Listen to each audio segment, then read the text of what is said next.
නමෝ තස්සේ භගවතෝ අරහතෝ සම්මා සම්බුද්දස්සේ අභිධම්ම දේශකස්සේ. අපි අභිධර්මාර්ථ සංග්‍රහය පිළිබඳව කෙටි හැඳින්වීමක් කරගත්තනේ.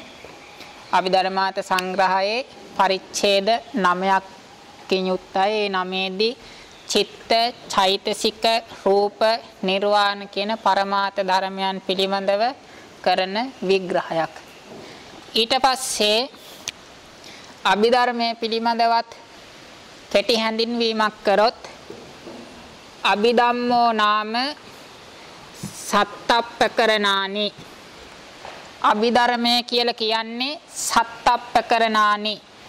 ධම්මසංගනිප්පකරණය, විභංගප්පකරණය, ධාතු කතාප්පකරණය, පුද්ගල පඤ්ඤාත්තිප්පකරණය, කතාවත්තුප්පකරණය, යමකප්පකරණය, ප ဋ ාණප්පකරණය කියන මේ 7 තමයි අභිධර්ම පිටකයේ වශයෙන් වෙන් කරලා තියෙන්නේ. ඒ ප්‍රකරණ 7න් පළවෙනි ප්‍රකරණය තමයි ධම්මසංගනිප්පකරණය. ධම්මසංගනිප්පකරණය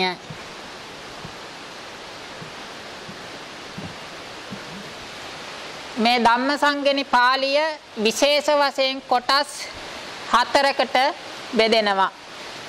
පළවෙනි කොටස තමයි චිත්තුප්පාද ඛණ්ඩ.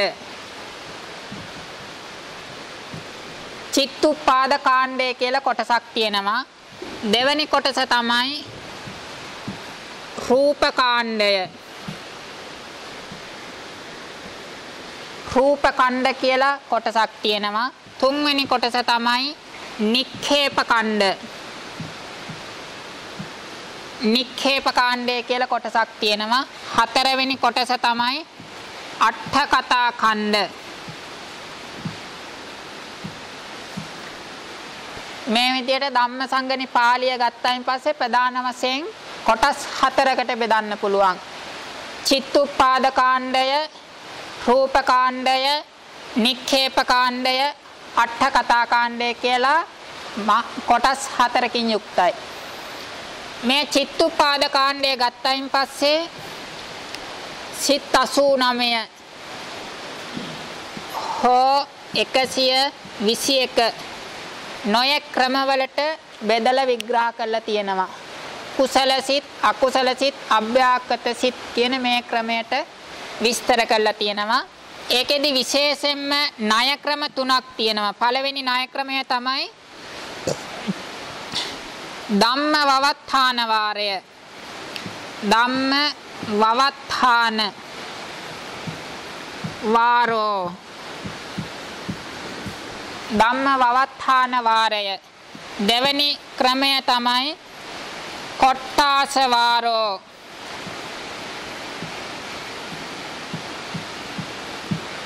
තුන්වෙනි ක්‍රමය තමයි ශුන්්‍යත වාරෝ.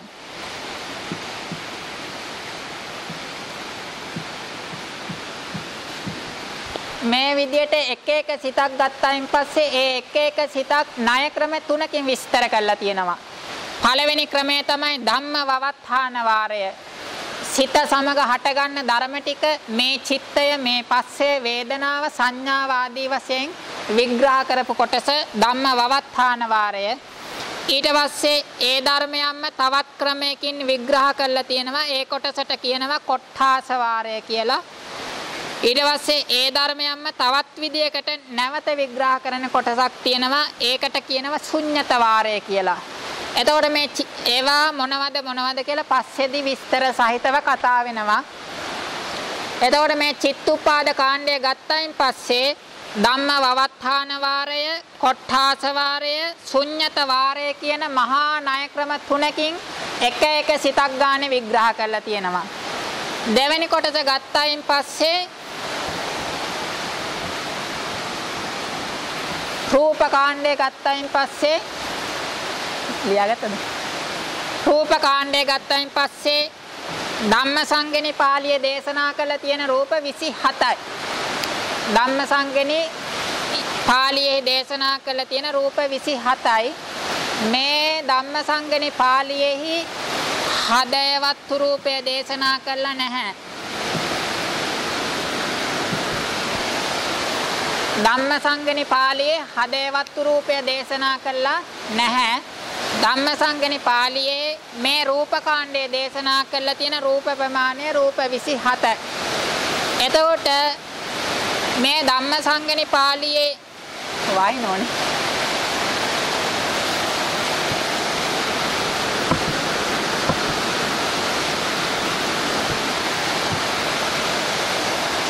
ධම්මසංගණි පාළියේ හදේවස්තු රූපය දේශනා නොකිරීමට හේතුව තමයි ඒකේ තියෙනවා වත්තු දුකය කියලා එකක්.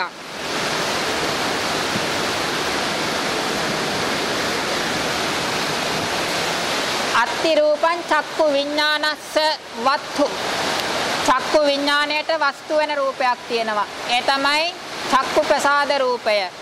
අත්ති රූපං චක්කු විඥානස්ස න වත්තු. චක්කු විඥාණයට වස්තු නොවන රූපයක් තියෙනවා. ඒ තමයි චක්කු ප්‍රසාද රූපෙන් අන්‍ය වූ රූප සියල්ල. ඊට පස්සේ අත්ති රූපං සෝත විඥානස්ස වත්තු. සෝත විඥාණයට වස්තු වෙන රූපයක් තියෙනවා. ඒ තමයි සෝත ප්‍රසාද රූපය. අත්ති රූපං සෝත විඥානස්ස න වත්තු. සෝත විඥාණයට වස්තු නොවන රූපයක් තියෙනවා. ඒ තමයි සෝත ප්‍රසාද රූපෙන් අන්‍ය වූ රූප සියල්ල.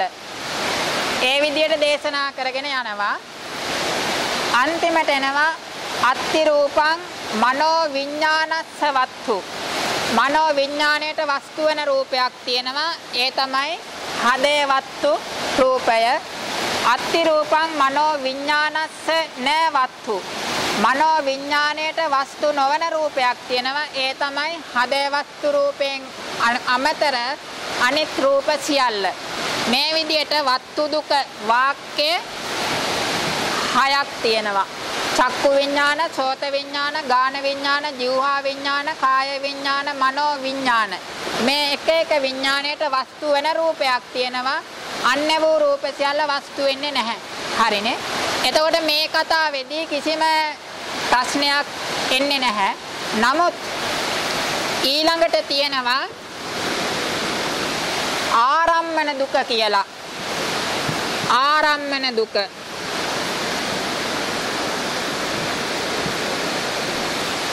ආරම්මන දුක කියලා කොටසක් තියෙනවා.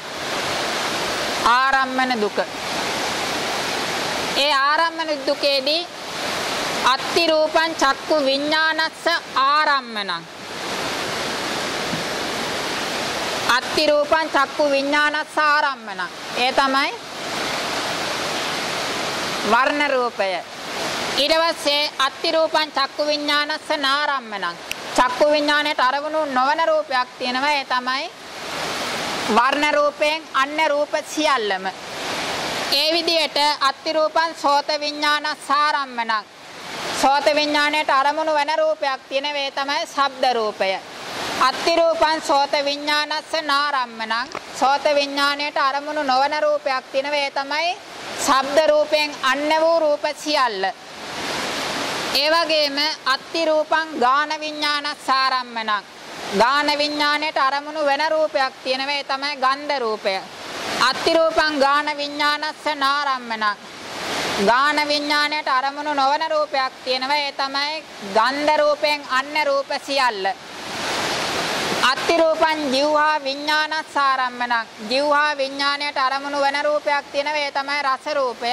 අත්ති රූපං જીවහා විඥානස්ස නාරම්මනං. જીවහා විඥාණයට අරමුණු නොවන රූපයක් තියෙනවා. ඒ තමයි රස රූපයෙන් අන්‍ය වූ රූප සියල්ල.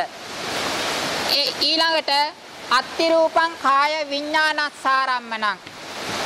පඨවි තේජෝ වායෝ. පඨවි තේජෝ වායෝ කියන රූප තුන කාය විඥාණයට අරමුණු වන රූපයයි. අත්ති රූපං කාය විඥානස්ස නාරම්මනං. කාය විඥාණයට අරමුණු නොවන රූප තමයි ඉතිරි රූප 25. කාය විඥාණයෙන් අරමුණු කරන්න හැකියාවක් නැහැ. ඊළඟට එන්න ඕන මොන විඥාණයද? මනෝ විඥාණය නේද? එතකොට අත්ති රූපං මනෝ විඥාන සාරම්මණං කිව්වහම රූප 28 මෙනෝ නේද? මනෝ විඥාණයට අරමුණු වෙන රූපේ කිව්වහම සබ්බේ ධම්මා මනෝ විඥාන ධාතුයා තං සම්පයුත්තකානංච ධම්මානං ආරම්මන පච්චයේන පච්චයෝ. සියලු ධර්මයන් මනෝ විඥාන ධාතුවෙන් අරමුණු කරන්න පුළුවන්. ඒ නිසා අත්ති රූපං මනෝ විඥාන සාරම්මණං කිව්වම රූප 28 මෙනවා. ඊළඟ පදේ දේශනා කරන්න පුළුවන්කමක් තියෙයිද? අත්ති රූපං මනෝ විඥානස්ස නාරම්මණං. මනෝ විඥාණයට අරමුණු කර නොහැකි රූපයක් නැහැ. ඒ නිසා මෙන්න මේ අන්තිම වාක්‍ය දේශනා කරන්න හැකියාවක් නැහැ. පරමාර්ථ ධර්ම විද්‍යමාන වෙන්නේ නැහැ. පැහැදිලිද ආසතුන්? එතකොට අත්ති රූපං මනෝ විඥානස්ස ආරම්මණං අත්ති රූපං මනෝ විඥානස්ස නාරම්මණං කියලා දේශනා කරන්න හැකියාවක් නැති නිසා මේ වත්තු දුකේ දේශනා කරන අවස්ථාවෙත් අත්ති රූපං මනෝ විඥානස්ස වත්තු අත්ති රූපං මනෝ විඥානස්ස න වත්තු කියන මාතෘකාව දේශනා කරේ නැහැ. එතකොට මෙන්න මේ ආරම්මන දුකේ සහ වත්තු දුකේ තියෙන ભેදය සහිත නිසා තමයි ධම්මසංගණි පාළියේ හදේ වස්තු රූපය දේශනා නොකලේ. නමුත් ප ဋ ාණයට ගියයින් පස්සේ යන් රූපං නිස්සාය මනෝ ධාතුච මනෝ විඥාන ධාතුච වත්තන්ති තන් රූපං මනෝ ධාතුයාච මනෝ විඥාන ධාතුයාච තන් සම්පයුත්ත කානංච ධම්මානං ආරම්මන නිස්සය පච්චයේන පච්චයෝ කියලා දේශනා කරලා තියෙනවා. එතකොට මේ වස්තු රූපය ධම්මසංගණි පාළියේ දේශනා කරේ නැහැ. අර දේශනා ભેදේ වෙන නිසා. නමුත් ප ဋ ාණයේ නිස්සය ප්‍රත්‍ය විග්‍රහ කරන තැන දේශනා කරලා තියෙනවා. එතන යන් රූපං කියලා දේශනා කරලා තියෙන්නේ හදේ වස්තු රූපයයි. හරිනේ. එතකොට මේ විදිහට ධම්මසංගණියේ දෙවෙනි කාණ්ඩය තමයි රූප කාණ්ඩය. ඒ රූප කාණ්ඩයේහි හදේ වස්තුවෙන් අන්‍ය වූ රූප 27 විග්‍රහ කළා දේශනා කළා තියෙනවා. හරිනේ. ඊට පස්සේ නික්ඛේප කාණ්ඩයේදී මාතිකා පද සහ මාතිකා පද 266 තික මාතිකා පද 66යි දුක මාතිකා පද 200යි. සියලුම අභිධර්ම මාතිකා පද ගත්තයින් පස්සේ පද වශයෙන් 266ක් තියෙනවා. මේ 266 සමග සුත්තාන්තික දුකමාතිකා පද සුත්තාන්තික දුකමාතිකා 42ක් තියෙනවා. මෙන්න මේ ටික නික්ඛේප කාණ්ඩේ විස්තර කරලා දේශනා කරලා තියෙනවා. ඊට පස්සේ අට කතා කාණ්ඩයේදී මේ සුත්තාන්තික දුකමාතිකා 42 අභිධර්ම පාළියේහි දේශනා කරලා තියෙන එකම ස්ථානය නික්ඛේප පාළිය අවසානයේ. වෙන කිසිම තැනක මේ සුත්තාන්තික මාතිකා 22 දේශනා කරලා නැහැ. නික්ඛේප කාණ්ඩයේ අවසානයේ අභිධර්ම පාළියේ එකම ස්ථානයක විතරයි මේ සුත්තාන්තික මාතිකා 42 විස්තර කරලා තියෙන්නේ. ඉතිරි අභිධම්ම මාතිකා 266 බොහෝ තැන්වල විස්තර කරලා තියෙනවා. ඊට පස්සේ අට කතා කාණ්ඩය ගත්තයින් පස්සේ කතමේ ධම්මා කුසල ධර්මයෝ කවරේද චතුසු භූමිසු කුසලං ඉමේ ධම්මා කුසල ආදී වශයෙන් මේ අභිධම්ම මාතිකා පද 266 එක එක පදයක් ගානේ ඒ පද වලින් වෙන් කරලා දක්වන ලද පරමාර්ථ ධර්මයන් උදුරලා දේශනා කරලා තියෙනවා. ඒ නිසා ඒකට කියනවා අට කතා ඛණ්ඩ කියලා. ඒ පදයන්ගේ පරමාර්ථ ධර්මයන් උදුරා දක්වමින් කරපු දේශනා නිසා ඒ කොටසට කියනවා අට කතා ඛණ්ඩ කියලා. මේ විදිහට ධම්මසංගණි පාළිය චිත්තුප්පාද ඛණ්ඩ, රූප ඛණ්ඩ, නික්ඛේප ඛණ්ඩ, අට කතා ඛණ්ඩ කියලා ප්‍රධාන කොටස් 4කින් යුක්තයි.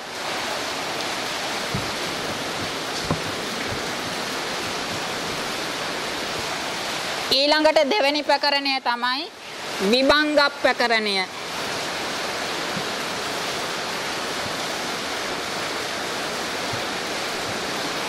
දෙවෙනි අභිධර්ම ප්‍රකරණ පොත තමයි විභංග ප්‍රකරණය. මේ විභංග ප්‍රකරණය ගත්තයින් පස්සේ මුළු දේශනාවම ප්‍රධාන වශයෙන් කොටස් 18කට බෙදලා තියෙනවා. විභංග 18කට බෙදලා තියෙනවා. පළවෙනි එක තමයි ඛණ්ඩ විභංගෝ ස්කන්ධ විභංගය. දෙවෙනි එක තමයි ආයතන විභංගෝ. ආයතන විභංගය. තුන්වෙනි එක තමයි ධාතු විභංගෝ. ධාතු විභංගය. හතරවෙනි එක තමයි සත්‍ය විභංගෝ. සත්‍ය විභංගය. පස්වෙනි එක තමයි ඉන්ද්‍රිය විභංගෝ. ඉන්ද්‍රිය විභංගය. හයවෙනි එක තමයි පටිච්ච සමුප්පාද විභංගෝ. පටිච්ච සමුප්පාද විභංගය. හත්වෙනි කොටස තමයි සතිපට්ඨාන විභංගෝ. සතිපට්ඨාන විභංගය. අටවෙනි එක තමයි සම්මප්පදාන විභංගෝ. සම්මප්පදාන විභංගය. නවවෙනි එක තමයි ඉද්ධිපාද විභංගෝ. ඉද්ධිපාද විභංගය. 10 වෙනි එක තමයි බොජ්ජංග විභංගෝ. බොජ්ජංග විභංගය. 11 වෙනි එක තමයි මග්ග විභංගෝ. මාර්ග විභංගය. 12 වෙනි එක තමයි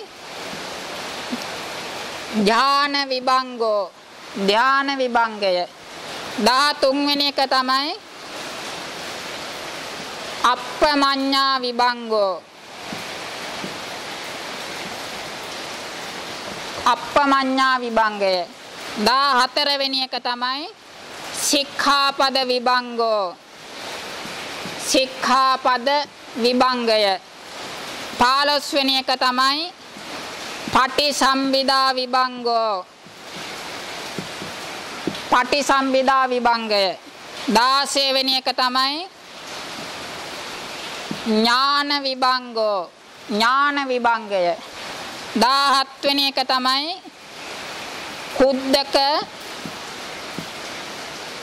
වත්තු විභංගෝ. කුද්දක වත්තු විභංගය. 18 වෙනි එක තමයි ධම්මහදය විභංගෝ. මේ විදියට විභංග ප්‍රකරණය කියන පොත විභංග 18කින් යුක්තයි.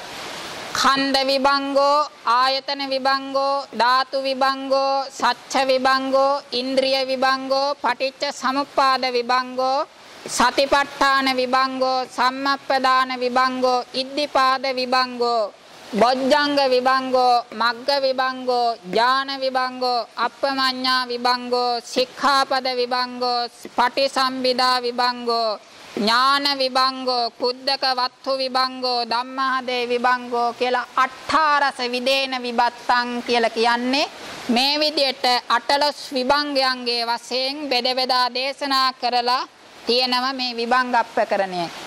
ඒකෙදී ඛණ්ඩ විභංගය කියලා කියන්නේ ස්කන්ධ පහ පිළිබඳව කරන ලද දේශනාව. මේකෙදී රූපස්කන්ධ ආදිය ගත්තයින් පස්සේ නොයේ ක්‍රමවලට විස්තර කරලා දේශනා කරලා තියෙනවා. වේදනා ස්කන්ධය ගත්තයින් පස්සේ 1977 ආකාරයකට බෙදලා විස්තර කරලා තියෙනවා. සංඥා ස්කන්ධය සහ විඥාන ස්කන්ධය ගත්තයින් පස්සේ 2000 මට මතක හැටියට 2000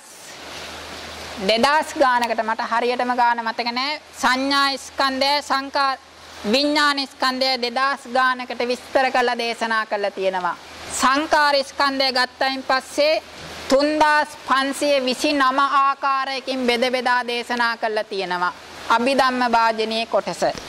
එතකොට යම් කිසි කෙනෙකුට අපි ඊයේ විදර්ශනා භූමිය කතා කරනකොට පළවෙනිම පදේ තමයි ඛණ්ඩ ස්කන්ධ පංචකය දත යුතුයි කියලා තිබුණා. එතකොට මේ ඛණ්ඩ විභංගය මනාකොට ඉගෙන ගත්තොත් ඔහුට පංචස්කන්ධය පිළිබඳව සුවිසද ඥානයක් උපදවා ගැනීමට හැකියාව තියෙනවා.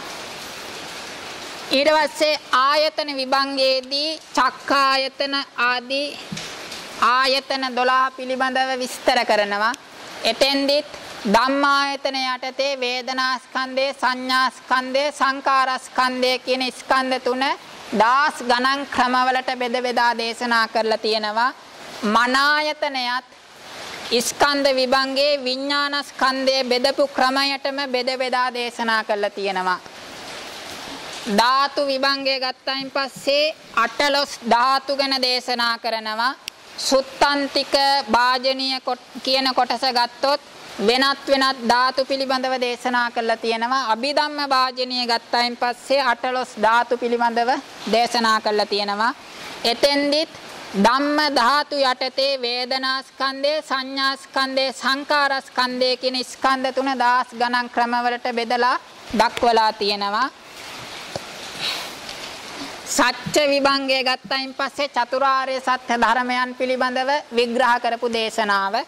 ඉන්ද්‍රිය විභංගය ගත්තයින් පස්සේ ඉන්ද්‍රිය 22 පිළිබඳව කරන ලද දේශනාව. පටිච්ච සමුප්පාද විභංගය ගත්තයින් පස්සේ අපි අහලා තියෙන අවිජ්ජා පත්‍ය සංඛාරා ආදී සූත්‍රාන්ත්‍රික පටිච්ච සමුප්පාද දේශනයක් තියෙනවා. ඊට පස්සේ ඒකෙදී විශේෂ පටිච්ච සමුප්පාද ක්‍රමයක් තියෙනවා. ඒකට කියනවා ඒක චිත්තක්ඛනික පටිච්ච සමුප්පාදය. ඒක චිත්තක්ඛනික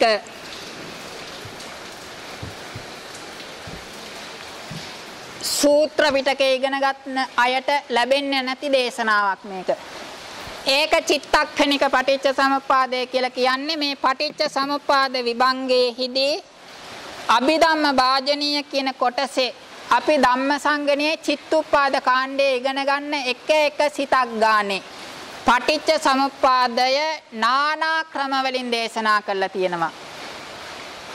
ධම්මසංගණයේ දේශනා කරලා තියෙන අකුසල සිතක් ගත්තොත් යස්මින් සමේ අකුසලං චිත්තං uppannං හෝති සෝමනස්ස සාගතං ditthිගත සම්පයුත්තං රූපාරම්මණං වා සද්ධාරම්මණං වා ගන්ධාරම්මණං වා රසාරම්මණං වා පොට්ටබ්බාරම්මණං වා ධම්මාරම්මණං වා යඤ්ඤං වා පනාරබ්බාදී වශයෙන් දේශනා කරපු අකුසල සිතේ පටිච්ච සමුප්පාදය 140 ආකාරයකට ණය ක්‍රම 140 ආකාරයකට එක සිතක පටිච්ච සමුප්පාදය දේශනා කරලා තියෙනවා.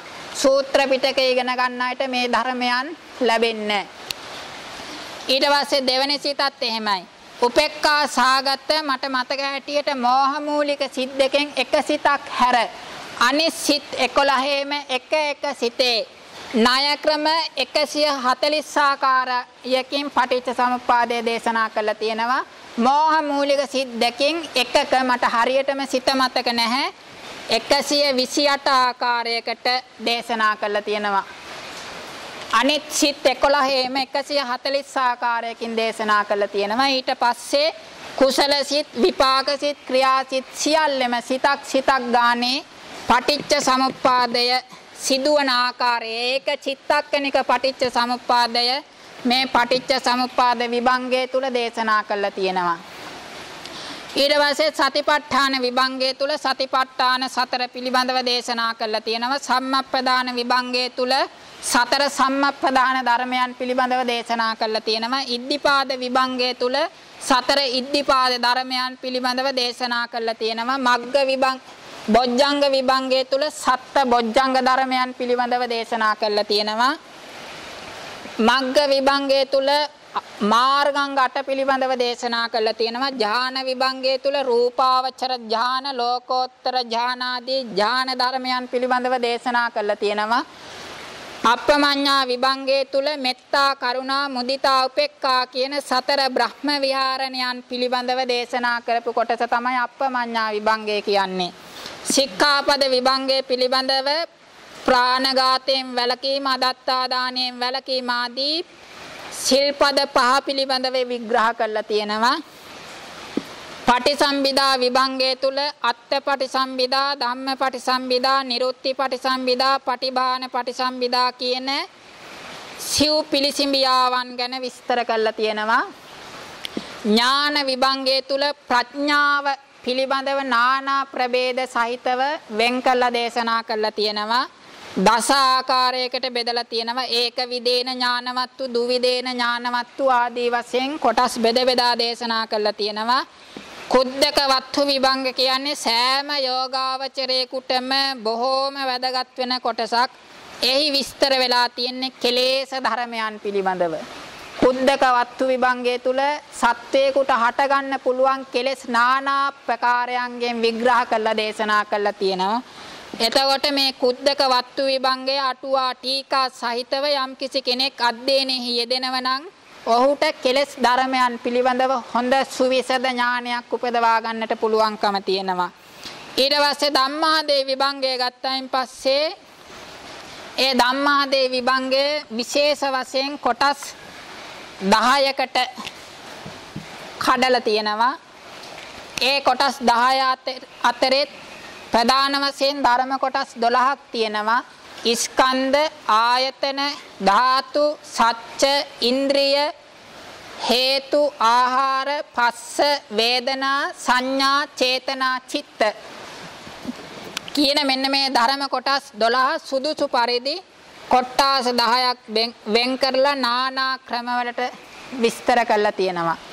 මේ ධම්ම හදේ කියලා කියන්නේ දහමේ තියෙන හදවත වගේ තමයි මේ ධම්ම හදේ විභංගය. ඒ තරම් නොයෙක් ධර්ම කොටස් নানা ආකාරයෙන් විග්‍රහ කරලා තියෙනවා. කාමාවචර භූමිය ස්කන්ධ කීයද, ආයතන කීයද, රූපාවචර භූමිය ස්කන්ධ කීයද, ආයතන කීයද, අරූපාවචර භූමිය ස්කන්ධ කීයද, ආයතන කීයද ආදී වශයෙන් ඒ භූමි වල ඊට පස්සේ කාම ධාතුයා පටිසන්ධික්කනේ කතිඛණ්ඩාපාතු භවಂತಿ. කාමාවචර ලෝකයේහි පටිසන්ධි ගන්න අවස්ථාව ස්කන්ධ කීයක් පහළ වෙනවද, ආයතන කීයක් පහළ වෙනවද ආදී වශයෙන් নানা ධර්ම විග්‍රහයක් තියෙනවා. එතකොට ස්කන්ධ පිළිබඳව හොඳ ඥානයක් ඇති කරගන්නව නම් මේ ස්කන්ධ විභංගය අධ්‍යයනය කරගත යුතුයි. ආයතන 12 පිළිබඳව සුවිසද ඥානයක් ඇති කර ගැනීමට නම් මේ ආයතන විභංගය අධ්‍යයනයේ යෙදිය යුතුයි. ආදී වශයෙන් සියල්ල දත යුතුයි. එතකොට මේ තමයි විභංග ප්‍රකරණය පිළිබඳව කෙටි අදහසක්. ඊළඟ ප්‍රකරණය තමයි ධාතු කතා ප්‍රකරණය. ධාතු කතා ප්‍රකරණය ගත්තයින් පස්සේ ණය ක්‍රම 14ක් තියෙනවා ධාතු කතාවේ. සංඝහෝ අසංඝහෝ කියලා එක ණය ක්‍රමයක් තියෙනවා. දෙවෙනි ණය ක්‍රමය තමයි සංඝහිතේන අසංඝහිතං. තුන්වෙනි ණය ක්‍රමය තමයි අසංඝහිතේන සංඝහිතං. හතරවෙනි ණය ක්‍රමය තමයි සංඝහිතේන සංඝහිතං. පස්වෙනි ණය ක්‍රමය තමයි අසංඝහිතේන අසංඝහිතං. හයවෙනි ණය ක්‍රමය තමයි සම්පයෝගෝ විප්පයෝගෝ. හත්වෙනි ණය ක්‍රමය තමයි සම්පයුත්තේන විප්පයුත්තං. අටවෙනි ණය ක්‍රමය තමයි විප්පයුත්තේන සම්පයුත්තං. නවවෙනි ණය ක්‍රමය තමයි සම්පයුත්තේන සම්පයුත්තං. 10 වෙනි ණය ක්‍රමය තමයි විප්පයුත්තේන විප්පයුත්තං. 11 වෙනි ණය ක්‍රමය තමයි සංඝහිතේන සම්පයුත්තං විප්පයුත්තං. 12 වෙනි ණය ක්‍රමය තමයි සම්පයුත්තේන සංඝහිතං අසංඝහිතං. 13 වෙනි ණය ක්‍රමය තමයි අසංඝහිතේන සම්පයුත්තං විප්පයුත්තං. 14 වෙනි ණය ක්‍රමය තමයි විප්පයුත්තේන සංඝහිතං අසංඝහිතං. මේ විදියට ධාතු කතා ප්‍රකරණය ගත්තයින් පස්සේ ණය ක්‍රම 14ක් ඔස්සේ ස්කන්ධාදී ධර්මයන් බෙදලා විග්‍රහ කරලා තියෙනවා. සංඝහෝ අසංඝහෝ කියලා කියන්නේ එක ණය ක්‍රමයක්. සංඝහිතේන අසංඝහිතං කියලා කියන්නේ තවත් ණය ක්‍රමයක්. අසංඝහිතේන සංඝහිතං සංඝහිතේන සංඝහිතං අසංඝහිතේන අසංඝහිතං සම්පයුත්තේන විප්පයුත්තං සම්පයුත්තේන විප්පයුත්තං සම්පයෝගෝ විප්පයෝගෝ විප්පයුත්තේන සම්පයුත්තං සම්පයුත්තේන සම්පයුත්තං විප්පයුත්තේන විප්පයුත්තං සංඝහිතේන සම්පයුත්තං විප්පයුත්තං සම්පයුත්තේන සංගහිතං අසංගහිතං අසංගහිතේන සම්පයුත්තං විප්පයුත්තං විප්පයුත්තේන සංගහිතං අසංගහිතං කියලා ණය ක්‍රම 14ක් තියෙනවා. මේ ණය ක්‍රම 14 මෙහෙම කියනකොට කිසිවක් තේරෙන්නේ නැති වෙන්න පුළුවන්. නමුත් මම මේ අදහසක් ගන්න කිව්වේ මේවා ගැඹුරු නැහැ. අභිධර්මාර්ථ සංග්‍රහය ක්‍රමානුකූලව අධ්‍යයනය කරගෙන ආවොත් මේ ධාතු කතා ප්‍රකරණය කටපාඩම් කරන්නේ නැතුව කටපාඩමින් කියන්න පුළුවන්. අපි අත්දැකීමෙන් කියන්නේ. කටපාඩම් කරන්නේ නැතුව කටපාඩමින් කියන්න පුළුවන්. ධාතු කතා ප්‍රකරණය මුළු පොතම. හැබැයි ක්‍රමානුකූලව අධ්‍යයනය කළ යුතුයි. ණය ක්‍රම තිබිය යුතුයි. හරීම පහසුවෙන් අධ්‍යයනය කරගන්නට පුළුවන්.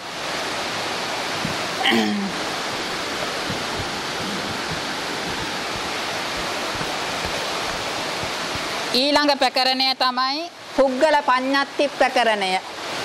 පුද්ගල පඤ්ඤාති ප්‍රකරණය.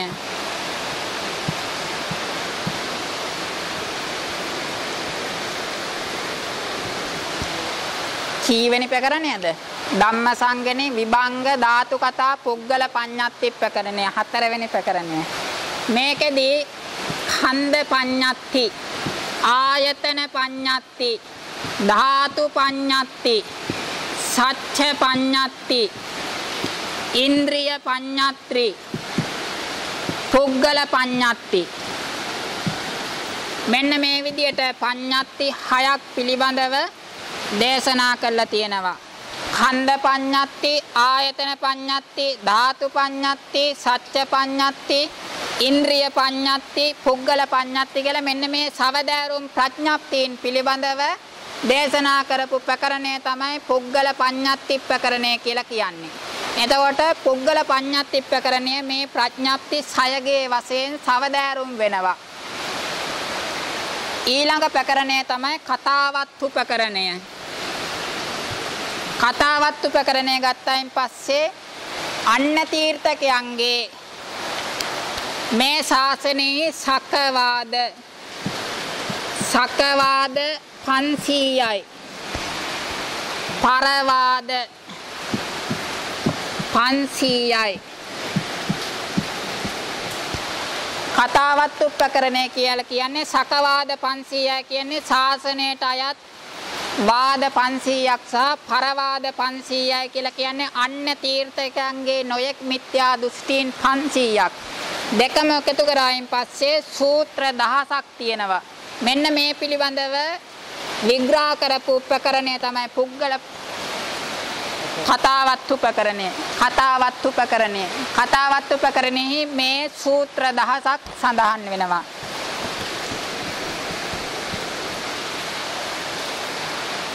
ඊළඟ ප්‍රකරණය තමයි යමක ප්‍රකරණය.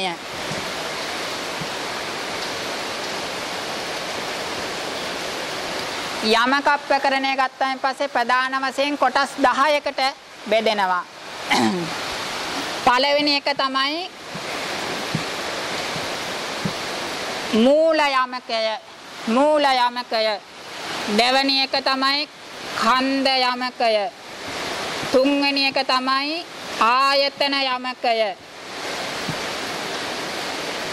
හතරවෙනි එක තමයි ධාතු යමකය.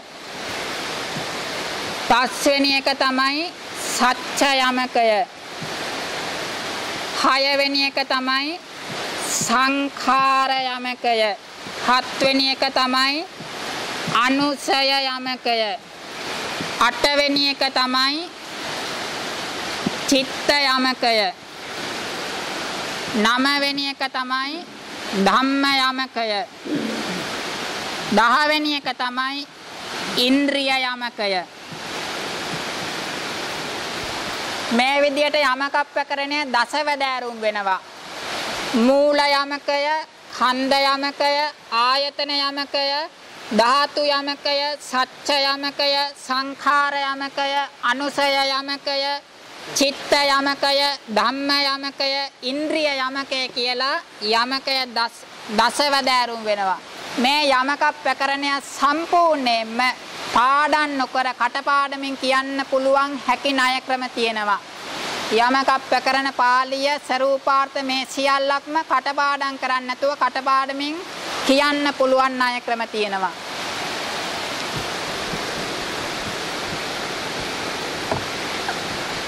ඊළඟ ප්‍රකරණය තමයි ප ဋ ාණ ප්‍රකරණය. ප ဋ ාණ ප්‍රකරණය ගත්තයින් පස්සේ ඒකේ විශේෂයෙන්ම ප ဋ ාණ 6ක් තියෙනවා. පළවෙනි එක තමයි තික ප ဋ ාණය. දෙවෙනි එක තමයි දුක ප ဋ ාණය. තුන්වෙනි එක තමයි දුක තික ප ဋ ාණය. හතරවෙනි එක තමයි තික දුක ප ဋ ාණය. පස්වෙනි එක තමයි තික තික ප ဋ ාණය. හයවෙනි එක තමයි දුක දුක ප ဋ ාණය. ප ဋ ාණය ගත්තයින් පස්සේ මේ විදිහට මූලික වශයෙන් ප ဋ ාණ 6ක් තියෙනවා. තික ප ဋ ාණය, දුක ප ဋ ාණය, දුක තික ප ဋ ාණය, තික දුක ප ဋ ාණය, තික තික ප ဋ ාණය, දුක දුක ප ဋ ාණය කියලා මූලික වශයෙන් සවදෑරුම් වෙනවා. මේ සවදෑරුම් වූ ප ဋ ාණය බෙදෙන ණය ක්‍රම 4ක් තියෙනවා. ඒ තමයි පළවෙනි ණය ක්‍රමය තමයි අනුලෝම ණය ක්‍රමය. දෙවැනි ණය ක්‍රමය තමයි පච්චනීය. තුන්වෙනි ණය ක්‍රමය තමයි අනුලෝම පච්චනීය. හතරවෙනි ණය ක්‍රමය තමයි පච්චනීය අනුලෝම.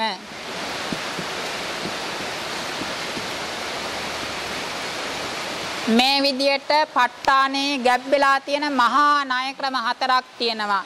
ඒ තමයි අනුලෝම ණය, පච්චනීය ණය, අනුලෝම පච්චනීය ණය, පච්චනීය අනුලෝම ණය. මේවා හරීම සරල කාරණා. නමුත් අපි දන්නේ නැති නිසා අපේ ඔළුවේ මහා බයක් තියෙනවා මේ ප ဋ ාණය පිළිබඳව. නමුත් ප ဋ ාණයේ බොහෝ කොටස් කටපාඩම් නොකර කටපාඩමින් කියන්න පුළුවන් හැකියාව තියෙනවා. එතකොට මේ අනුලෝම ණය, පච්චනීය ණය, අනුලෝම පච්චනීය ණය, පච්චනීය අනුලෝම ණය කියන ණය ක්‍රම 4ක් තියෙනවා. මේ ප ဋ ාණ 6ම මේ ණය ක්‍රම 4න් වැඩි වෙනවා.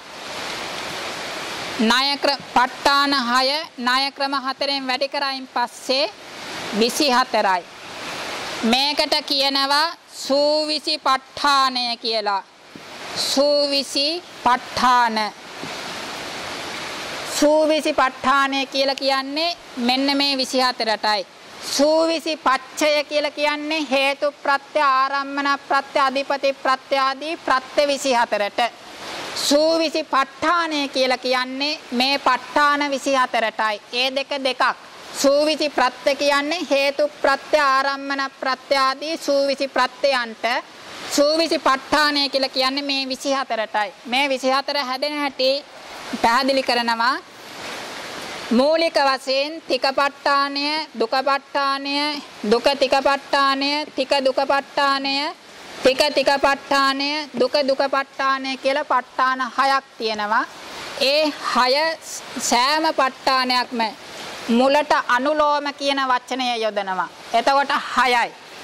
අනුලෝම තික ප ဋ ාණය, අනුලෝම දුක ප ဋ ාණය, අනුලෝම තික දුක තික ප ဋ ාණය, අනුලෝම තික දුක ප ဋ ාණය, අනුලෝම තික තික ප ဋ ාණය, අනුලෝම දුක දුක ප ဋ ාණය කියලා 6යි.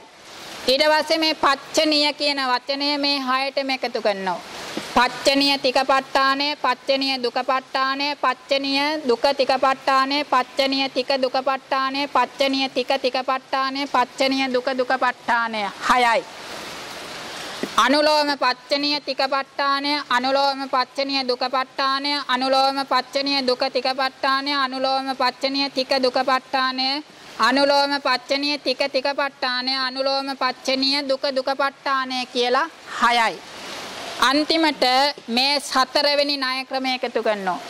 පච්චනීය අනුලෝම තික ප ဋ ාණය, පච්චනීය අනුලෝම දුක ප ဋ ාණය, පච්චනීය අනුලෝම දුක තික ප ဋ ාණය, පච්චනීය අනුලෝම තික දුක ප ဋ ාණය, පච්චනීය අනුලෝම තික තික ප ဋ ාණය, පච්චනීය අනුලෝම දුක දුක ප ဋ ාණය. කියන 24ට තමයි සූවිසිපට්ඨාන කියලා කියන්නේ. එතකොට ප ဋ ාණ ප්‍රකරණය ගත්තායින් පස්සේ මේ විදියට සූවිසි වැදෑරුම්ව කොටස් කඩලා තියෙනවා. මුලින්ම තියෙන්නේ අනුලෝම තික ප ဋ ාණය. ඊළඟට තියෙන්නේ අනුලෝම දුක ප ဋ ාණය ආදී වශයෙන්. එතකොට මේ සූවිසි ප ဋ ාණයේ බොහෝ කරුණු මේ අභිධර්මාර්ථ සංග්‍රහය හරහා මේ ඉගෙන ගන්න ක්‍රමයෙන් ඉගෙන ගත්තොත් බොහෝ පහසුවෙන් ඉගෙන ගැනීමට හැකියාව තියෙනවා. අපි කාගෙන් හරි මොහොත ගැඹුරු දැහුවොත් මොකද්ද ලැබෙන උත්තරේ? මොහොත ගැඹුරු දැහුවොත් ඔව් ගැඹුරුයි කියලා කියනවා. නමුත් මොහොතට බහින වෙරළ ළඟ ගැඹුරු දැහුවොත් ගැඹුරු නෑ. මොහොතේ තියෙන ගැඹුරු ප්‍රදේශයේ සලකලා අපි මුළු මොහොතම ගැඹුරුයි කියලා සලකනවා. අන්න ඒ වගේ ප ဋ ාණය තුලත් අති ගම්බීර ධර්ම තියෙනවා. සමහර තැන්වල හිතා ගන්න බෑ. නමුත් බොහෝම සරලව අවුරුදු 9 10 දරුවන් පවා ඉගෙන ගන්නා බොහෝ කොටස් සහිතයි. අර ගැඹුරු කොටස සලකලා මුළු ප ဋ ාණයම ගම්බීරයි කියලා අපි බය වෙලා ඉන්නවා. අර මොහොත ගැඹුරු දැහුවොත් ගැඹුරු ප්‍රදේශයේ සලකලා මුළු මොහොතටම ගැඹුරුයි කියන්නේ යම්සේද අන්න ඒ වගේ ප ဋ ාණයේ තියෙන ගැඹුරු ප්‍රදේශ තියෙනව නැත්තේ නැහැ. ඒ කොටස් සලකලා මුළු ප ဋ ාණයටම අති ගම්බීරයි කියලා අපි කබඩ් එකේ දාලා වහලා තියෙනවා. නමුත් ඇත්ත කතාව නම් අවුරුදු 9 10 දරුවෝ පවා ඉගෙන ගන්න සරල ධර්ම කොටස් සෑහෙන්න ගැප් වෙලා තියෙනවා. බුරුමේ ප්‍රායෝගිකව ඉගෙනගෙන තියෙනවා. අවුරුදු 9 10 ළමයි. ඊට පස්සේ ඒ තමයි ප්‍රකරණ 7 පිළිබඳව සාමාන්‍ය විග්‍රහය. ඊට පස්සේ ඉතින් අපි අභිධර්මාර්ථ සංග්‍රහයට නැවත යමු. එතකොට ওই කියන ලද ප්‍රකරණ 7 බොහෝ තැන්වල අර්ථ තේරුම් ගැනීමට ස්වරූපාර්ථ බෙදා ගැනීමට මේ අභිධර්මාර්ථ සංග්‍රහය අධ්‍යයනය කිරීමෙන් ලැබෙන දැනුම අත්‍යවශ්‍යයෙන්ම තිබිය යුතුයි. ප ဋ ාණ ඉගෙන ගන්නකොටත් මේ අභිධර්මාර්ථ සංග්‍රහය දැනුම පදනම් කරගෙන ඉගෙන ගන්න. අභිධර්ම මාතිකාව ඉගෙන ගන්නකොටත් අභිධර්මාර්ථ සංග්‍රහයේ දැනුම පදනම් කරගෙන ඉගෙන ගන්න. ධාතු කතා යමක ඉගෙන ගන්නකොටත් එහෙමයි. එතකොට මේකේ පරිච්ඡේද 9 අතරින් මුල්ම පරිච්ඡේදය තමයි චිත්ත පරිච්ඡේදය. එතකොට අපි අභිධර්මාර්ථ සංග්‍රහය ඉගෙන ගන්නකොට තව පාවිච්චි කරන පොතක් තමයි මේ පරමත්ත දීපණී කියන පොත. ස්වාමීන් වහන්සේලාට පූජා කරපු පරමත්ත දීපණිය, අනුදීපණී පාඨ, ප ဋ ාණ උද්දේශ, දීපණී පාඨ කියන පොත් තුනම ලියලා තියෙන්නේ ලේඩි සියාඩෝ කියලා ස්වාමීන් වහන්සේ කෙනෙක්. ඒ පොත් තුනේම කර්තෘන් වහන්සේ එකම ස්වාමීන් වහන්සේ ලේඩි සියාඩෝ. උන්වහන්සේ බුරුම රටේ ඉන්න ප්‍රසිද්ධම ශාන්නාංශ කෙනෙක්. එක දවසක් උන්වහන්සේ එක්තරා ආරණ්‍යයකට වැඩම කරා. ආරණ්‍යයකට වැඩම කරායින් පස්සේ උන්වහන්සේ කැලේ ටිකක් ඇතුළට ගියා. ඇතුළට ගියපු වෙලාවේ උන්වහන්සේ ගෝලය හොයාගෙන යනවා උන්වහන්සේව. හොයාගෙන යනකොට මේ ස්වාමීන් වහන්සේ අඩි කීපයක් ඉහළ අහසේ වැඩ ඉන්නවා. ඒ ගෝලයන්ට මුණ ගැහුණු බව මම පොතක කියවලා තියෙනවා. ඒ තරම් භාවනා පැත්තෙන් දියුණුයි. ඒ වගේම එක්තරා දවසක ආරණ්‍යයක යනකොට උන්වහන්සේ සහ උන්වහන්සේගේ ගෝලයෝ කීප දෙනෙක් ආරණ්‍යයක් මැදින් යනකොට ඉදිරියට අලියෙක් එනවා. අලියෙක් එනකොට ගෝලයන් වහන්සේලා ගහකට නගිනව දුවලා ගිහිල්ලා. මේ ස්වාමීන් වහන්සේ එතනම නිශ්චලව ඉන්නෝ. අඩියක් අස්සල වෙන්නේ. ඒ තරම් චිත්ත ශක්තියක් තියෙන පරියත්තිය පැත්තෙන් මහා ඥානයක් තියෙන උතුමන් වහන්සේ කෙනෙක් තමයි මේ පොත ලියලා තියෙන්නේ. ඒ නිසා මේ පොතේ කියවෙන ධර්ම කාරණා පිළිබඳව විශේෂ ගෞරවයක් ඇති කර ගන්නට පුළුවන් අපිට. එතකොට මේ පොත ලියලා තියෙන්නේ මේ අභිධර්මාර්ථ සංග්‍රහය කියන පොත විස්තර කරමින්. පොතේ නම තමයි පරමත්ත දීපණී.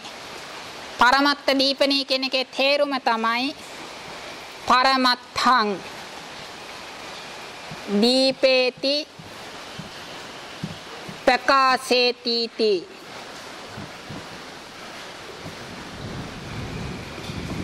පරමත්ථ දීපනේ. මේ විදිහට තමයි මේ පරමත්ථ දීපනේ කියන පොතේ අදහස තමයි පරමත්තං දීපේසි ප්‍රකාශේති इति පරමත්ථ දීපනේ. මෙතන පරමාර්ථං කියලා කියන්නේ සතර පරමාර්ථ ධර්ම නෙවෙයි. මේ අභිධර්මාර්ථ සංග්‍රහයේ තියෙන pāli වාක්‍යයන්හි ඍජු අර්ථය ගත යුතු සුදුසුම අර්ථයන් විග්‍රහ කරන පොත කියන අර්ථයෙන් තමයි පරමත්ථ දීපණිය කියලා කියන්නේ. එතකොට පරමත්ථ දීපණියේ තියෙන පළවෙනිම චිත්ත පරිච්ඡේදයේ පළවෙනිම ගාථාව තමයි සම්මා සම්බුද්ධ මතුලං සසත් ධම්ම ගනුත්තමං අභිවාදිය බාසිස්සං අභිධම්මත්ත සංඝහං. චිත්ත කාණ්ඩයේ තියෙන පළවෙනි ගාථාව තමයි සම්මා සම්බුද්ධ මතුලං සසත් ධම්ම ගනුත්තමං අභිවාදිය බාසිස්සං අභිධම්මත්ත සංඝහං. මේ ගාථාවෙන් දක්වනවා පින්දත්ත පංචකය.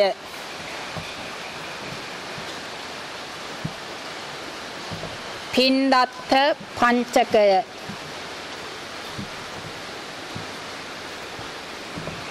පින්දත්ත පංචකය කියලා කියන්නේ පළවෙනි කාරණාව තමයි රතනත්තය වන්දනා.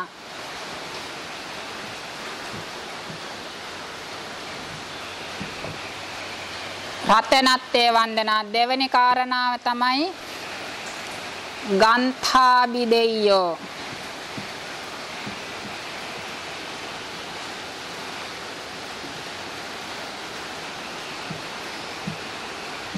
ගන්ථාබිදෙය්‍යෝ. තුන්වෙනි කාරණාව තමයි ගන්ථාබිදානං.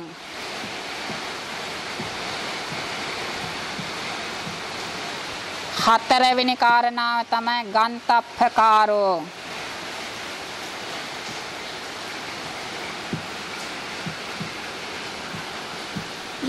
පස්වෙනි කාරණාව තමයි ගන්තප්පයෝජන.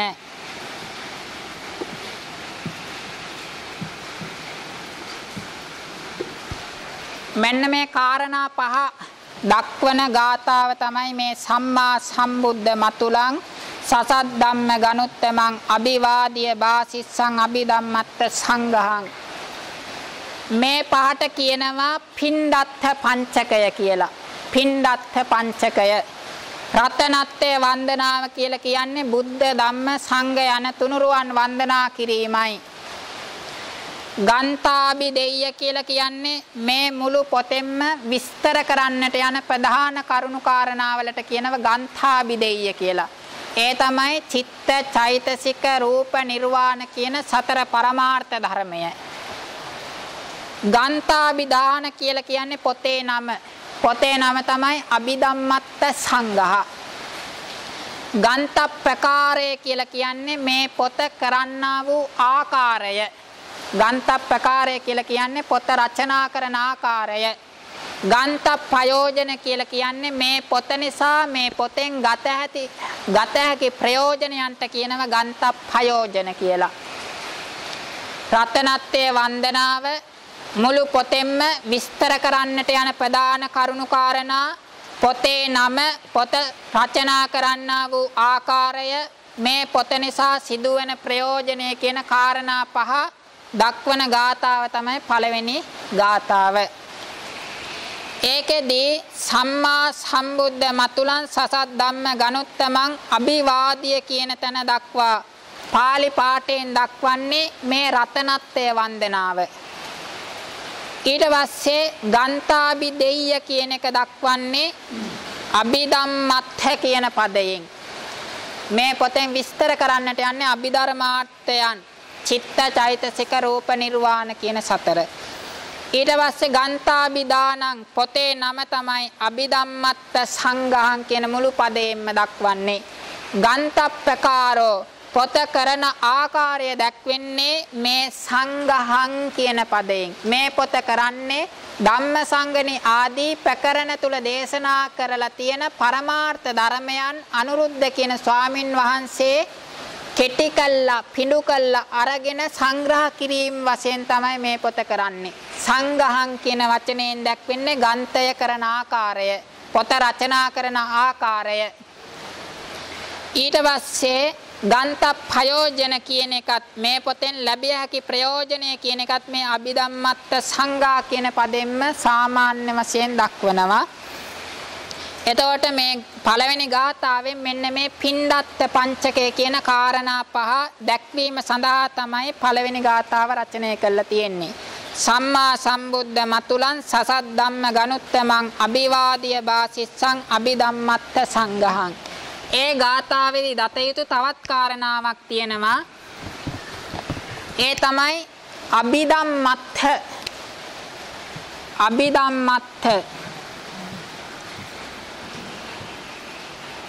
අභිධම්මත්ත කිව්වොත් කාරණා පහක් තියෙනවා. අභිධම්මත්ත කිව්වොත් කාරණා පහක් තියෙනවා. ඒ තමයි චිත්ත, චේතසික, රූප, නිබ්බාන, පඤ්ඤත්ති.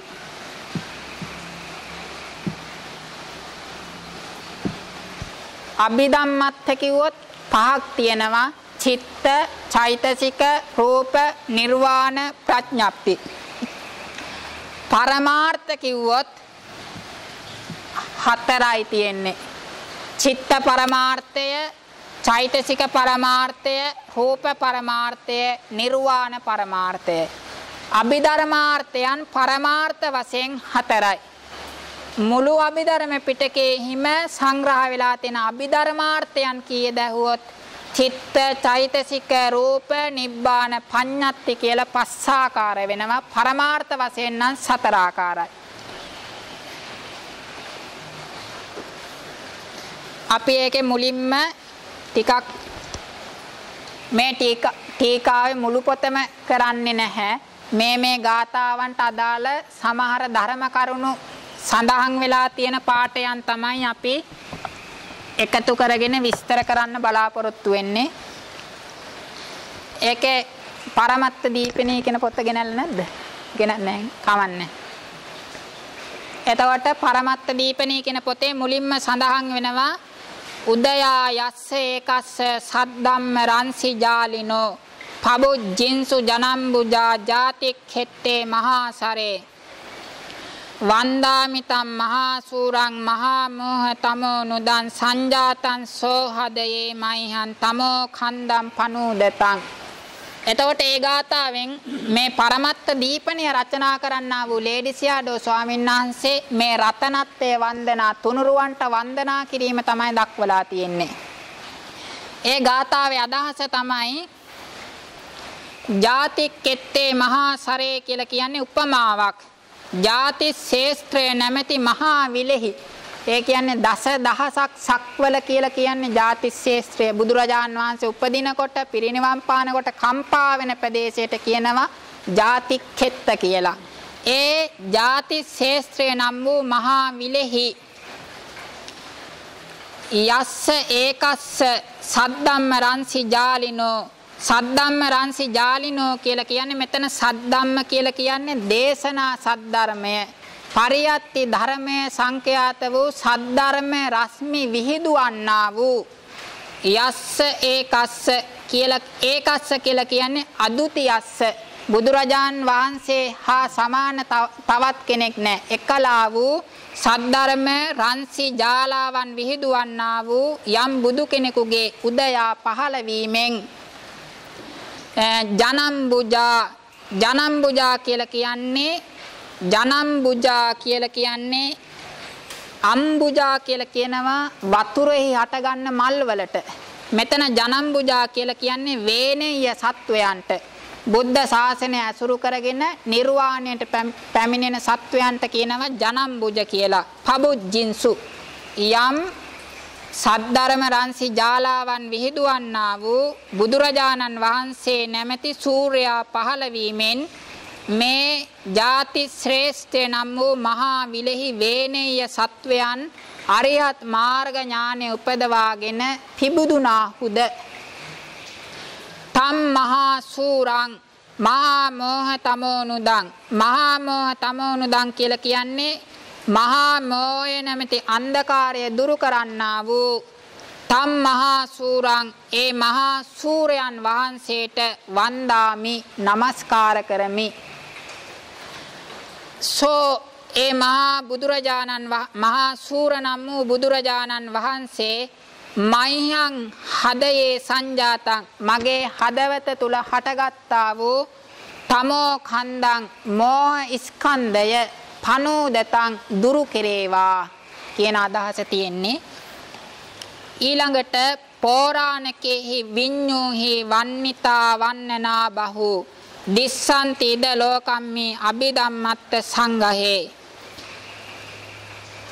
ඒකේ අදහස තමයි අභිධම්මත්ත සංඝහේ. මේ අභිධර්මාර්ථ සංග්‍රහයට පෝරාණකේහි විඤ්ඤෝහි පෞරාණික ආචාර්යයන් වහන්සේලා විසින් වන්නිතා බහු වන්නනා වර්ණනා කරන ලද බොහෝ වර්ණාව.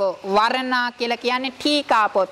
මේ අභිධර්මාර්ථ සංග්‍රහයට පෞරාණික ආචාර්යයන් වහන්සේලා විසින් සම්පාදනය කරන ලද බොහෝ ටීකා පොත් ඉද ලෝකම්මි මේ ලෝකයේ දිස්සන්ති විද්‍යමාන වෙනවා. නතාහි තුට්ඨින් වින්දන්ති යේසා රත්තාබිමානිනෝ තේමන් සංගම්ම යාචන්ති පරමත්තස්ස දීපනං. තාහි ඒ ටීකා පොත් වලින් යේ සාරත්තාබිමානිනෝ මේ අභිධර්මාර්ථ සංග්‍රහය කියන පොතෙහි සාර අර්ථයන් දැන ගැනීමට කැමැති පුද්ගලයෝ තුට්ඨින් න වින්දන්ති අර ටීකා පොත් වලින් තුප්තියකටපත් වෙන්නේ. තේ ඒ සාර අර්ථයන් දැන ගැනීමට අභිලාෂය ඇති පුද්ගලයෝ මං මේ ලේඩිසියාඩෝ ළඟට ආගම්ම පැමිණ සංගම්ම පැමිණ පරමත්තස්ස දීපනං මේ අභිධර්මාර්ථ සංග්‍රහය කියන පොතට සාර අර්ථයන් විස්තර කරමින් ගත යුතු අර්ථයන් විස්තර කරමින් පොතක් යාචන්ති ලියලා දෙන්න කියලා යාඥා කරති. මහන්නවේ රතනානි උද්දරිත්වා දීපවාසිනං යතිච්ඡකම්පි දජ්ජෙයුන්න වත්තබ්බාව ඌනතා. මහන්නවේ කියලා කියන්නේ මහා මුහුදෙහි රතනානී කියලා කියන්නේ මණික් වර්ගයන් අරගෙන දීපවාසිනං දීපවාසී ජනයාට යදිච්ඡකම්පි දජ්ජෙයු මොනතරම් දුන්නත් මහා මුහුදේ මණික් වල අඩුවක් වෙන්නේ නැහැ. මොකද හේතුව ඒ තරම් අනන්ත අපරිමාණ මණික් මහා මුහුද තුල තියෙන නිසා. අන්න ඒ වගේ තතේ වෙත්ත විපුලත්තා අන්නවේ රතනූපමා සතක් කත්තුම්පි වන්නේයුම් පරියා දින්නා නෙහෙස්සරේ. ඒ වගේ මේ අභිධර්මාර්ථ සංග්‍රහයටත් මොනතරම් වර්ණනා ලිව්වත් මේකේ සිදු කළ හැකි අර්ථයන් අර්ථකථන බොහෝ සහිතයි. ඒ නිසා මොනතරම් වර්ණනා ලිව්වත් මේකේ තව තවත් ඒවයින් නොකීච්ච අර්ථ තියෙනවා. තස්මා තාසු වන්නනාසු සාරමාදාය වන්නනං නානා සාරත්ත සම්පුන්නං උත්තාන පද ව්‍යංජනං. ඒ නිසා තාසු වන්නනාසු ඒ පෞරාණික ආචාර්යයන් වහන්සේලා විසින් ලියලා තියෙන ටීකා පොත් වලින් සාරං වන්නනං ආදාය මනාකොට විස්තර කරලා තියෙනං ඒවත් අරගෙන නානා සාරත්ත සම්පුන්නං උත්තාන පද ව්‍යංජනං. උත්තාන පද ව්‍යංජනං කියන්නේ නොගැඹුරු වාක්‍ය යොදමින් නානා සාරත්ත සම්පුන්නං නොයෙක් සාර අර්ථයන් සම්පූර්ණ කොට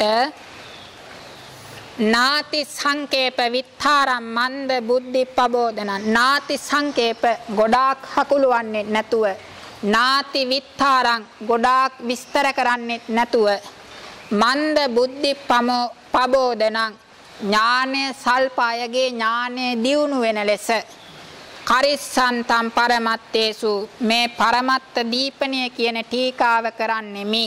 සුනන්තු පාඨවත්හිනෝ. පාඨවත්හිනෝ කියන්නේ පරමාර්ථ ධර්ම විශේෂයි ඥානය සුවිසද කර ගැනීමට අභිලාෂය ඇති සත්පුරුෂයෝ සුනන්තු මේ පරමත්ත දීපණිය පොත මනාකොට උද්ඝාන ධාරණ කෙරෙත්වා කියන අදහස තියෙන්නේ. එතකොට ඒකේ පළවෙනියටම මේ පළවෙනි ගාථාව සම්බන්ධයෙන් විස්තර කරනවා. අභිධම්මත්ත සංඝං කත්තුකාමෝ අනුරුද්ධත්තේරෝ. අභිධම්මත්ත සංඝං අභිධර්මාර්ථ සංග්‍රහය කත්තුකාමෝ අනුරුද්ධත්තේරෝ රචනා කරන්නට කැමැති අනුරුද්ධ ස්වාමින් වහන්සේ සංඝාරබ්බේ පොත ලියන්නට මත්තෙන් මුලින්ම තාව මුලින්ම සප්පයෝජනේ පංච පිණ්ඩත්තේ ප්‍රයෝජන සහිත වූ මං කලින් කියාපු පිණ්ඩාර්ථ පංචකය දස්සෙන්තෝ දක්වමින් ආදි ගාතං ආහ මේ මුල් ගාතාව රචනය කරන ලදී. පංච පිණ්ඩත්තා නාම පිණ්ඩාර්ථ පංචකය කියලා කියන්නේ රතනත්ය වන්දනා තුනුරුවන් වන්දනා කිරීම. ගන්ථාබි දෙයියෝ කියලා කියන්නේ මුළු පොතෙන්ම විස්තර කරන්නට බලාපොරොත්තු වෙන කාරණාවන්. ගන්තප්පකාරෝ මේ පොත රචනා කරන ආකාරය. ගන්ථාබිදානං පොතේ නම. ගන්තප්පයෝජනං මේ පොත නිසා ලැබෙන ප්‍රයෝජනය කියන මේ කාරණා පහ දක්වමින් තමයි මේ පළවෙනි ගාථාව ලියලා තියෙන්නේ. තත් ඒ පස්වැදෑරුම් අර්ථයන් අතුරෙන් තීසු රතනේසු බුද්ධ ධම්ම සංඝ කියන රතනත්‍රය කෙරෙහි නිප්පච්චකාර කරණං රතනත්වයේ වන්දනා නාම. ඒ කියන්නේ ගෞරව ආදර බුහුමන් දැක්වීමට කියනවා රතනත්වයේ වන්දනාව කියලා. ඊට පස්සේ සා ඒ රතනත්වයේ වන්දනාව සම්මා සම්බුද්ධ මතුලන් සසද්දම්ම ගනුත්තමං අභිවාදිය ඉති ඒතේහි පදේහි දස්සිතා. මේ අභිධර්මාර්ථ සංග්‍රහයේ තියෙන සම්මා සම්බුද්ධ මතුලන් සසද්දම්ම ගනුත්තමං අභිවාදිය කියන පද සමූහයෙන් තමයි රතනත්‍රය වන්දනාව දක්වලා තියෙන්නේ. සකලේන ගන්තේන අභිහිතා ප්‍රදානත්ථ භූතා චත්තාරෝ අභිධම්මත්තා ගන්තාබිදෙය්‍යෝ.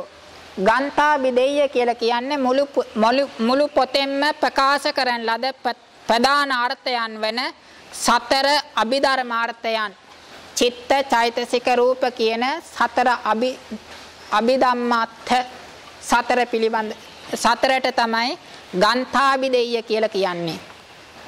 සෝ අභිධම්මත්ත සංඝං ඉති පදේ අභිධම්මත්ත සද්දේන දස්සිතෝ. ඒ ගන්ථාබිදෙය්‍ය කියන කාරණාව අභිධම්මත්ත කියන පදයෙන් දක්වන ලදී. ඊළඟට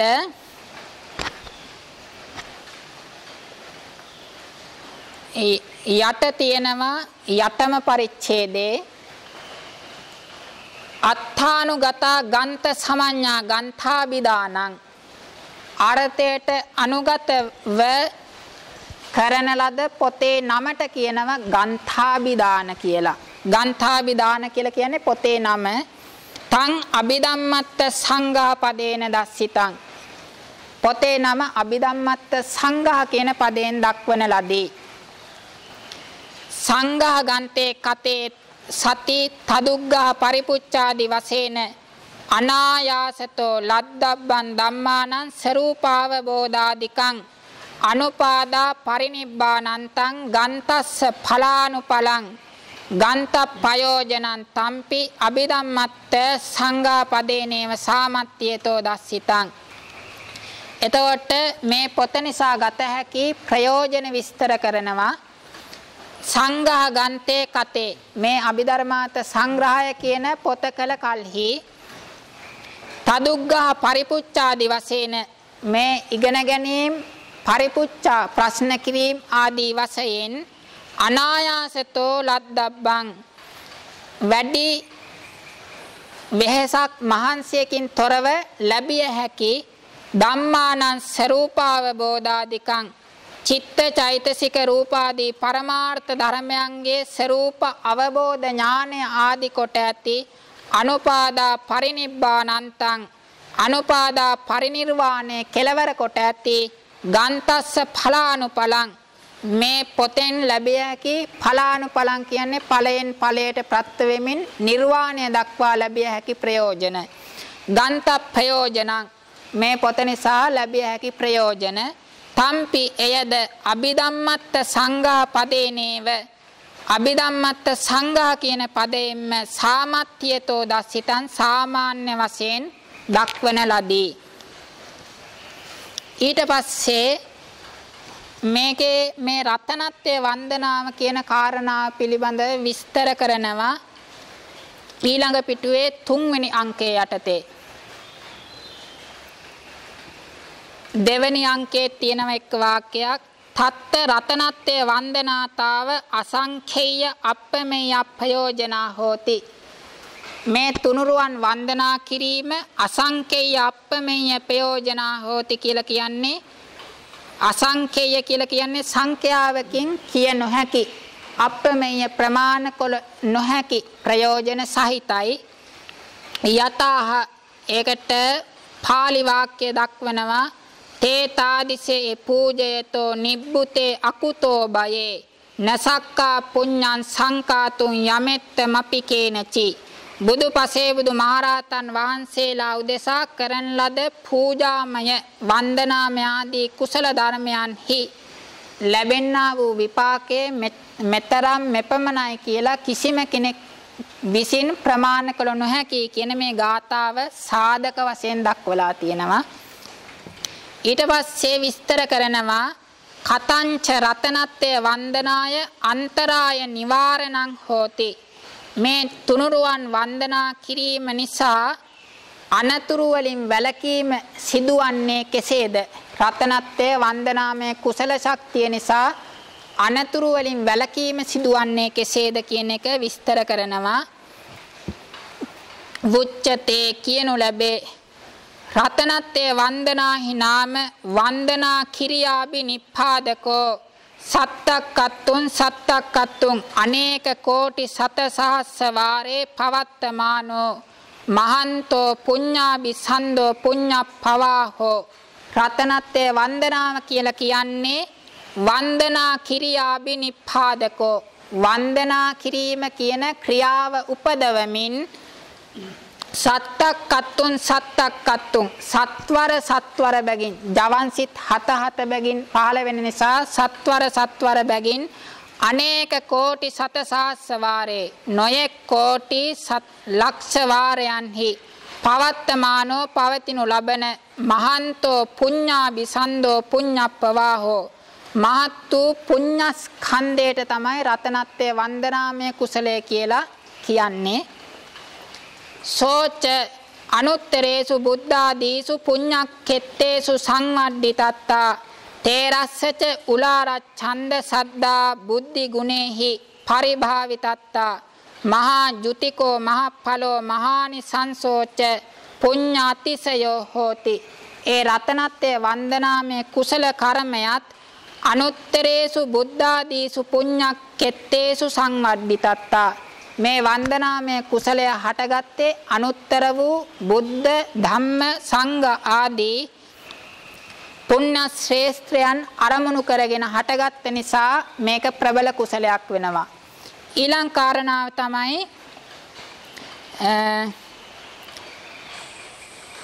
සෝ සයම් පයෝග සම්පatti භාවේ ඨත්වා බහිද්දා විපත්ති පච්චයේ අපනෙත්වා සම්පatti පච්චයේ උපනෙත්වා අති පනීත උතු චිත්තාහාර සමුට්ඨිතානං ශරීරට්ඨක ධාතුනං උපබ්‍රූහණං කତ୍වා පටිසන්දිතෝ පට්ඨාය ලද්දෝ කාසස්ස ජනක කම්මස්ස අනුබලන්දේති. මේ වන්දනාමය කුසලය ප්‍රතිසන්දි විපාක දීපු කර්මයට පටිසන්දි විපාක දීපු කර්මයට ප්‍රබල කරනවා අනුබලන්දේති.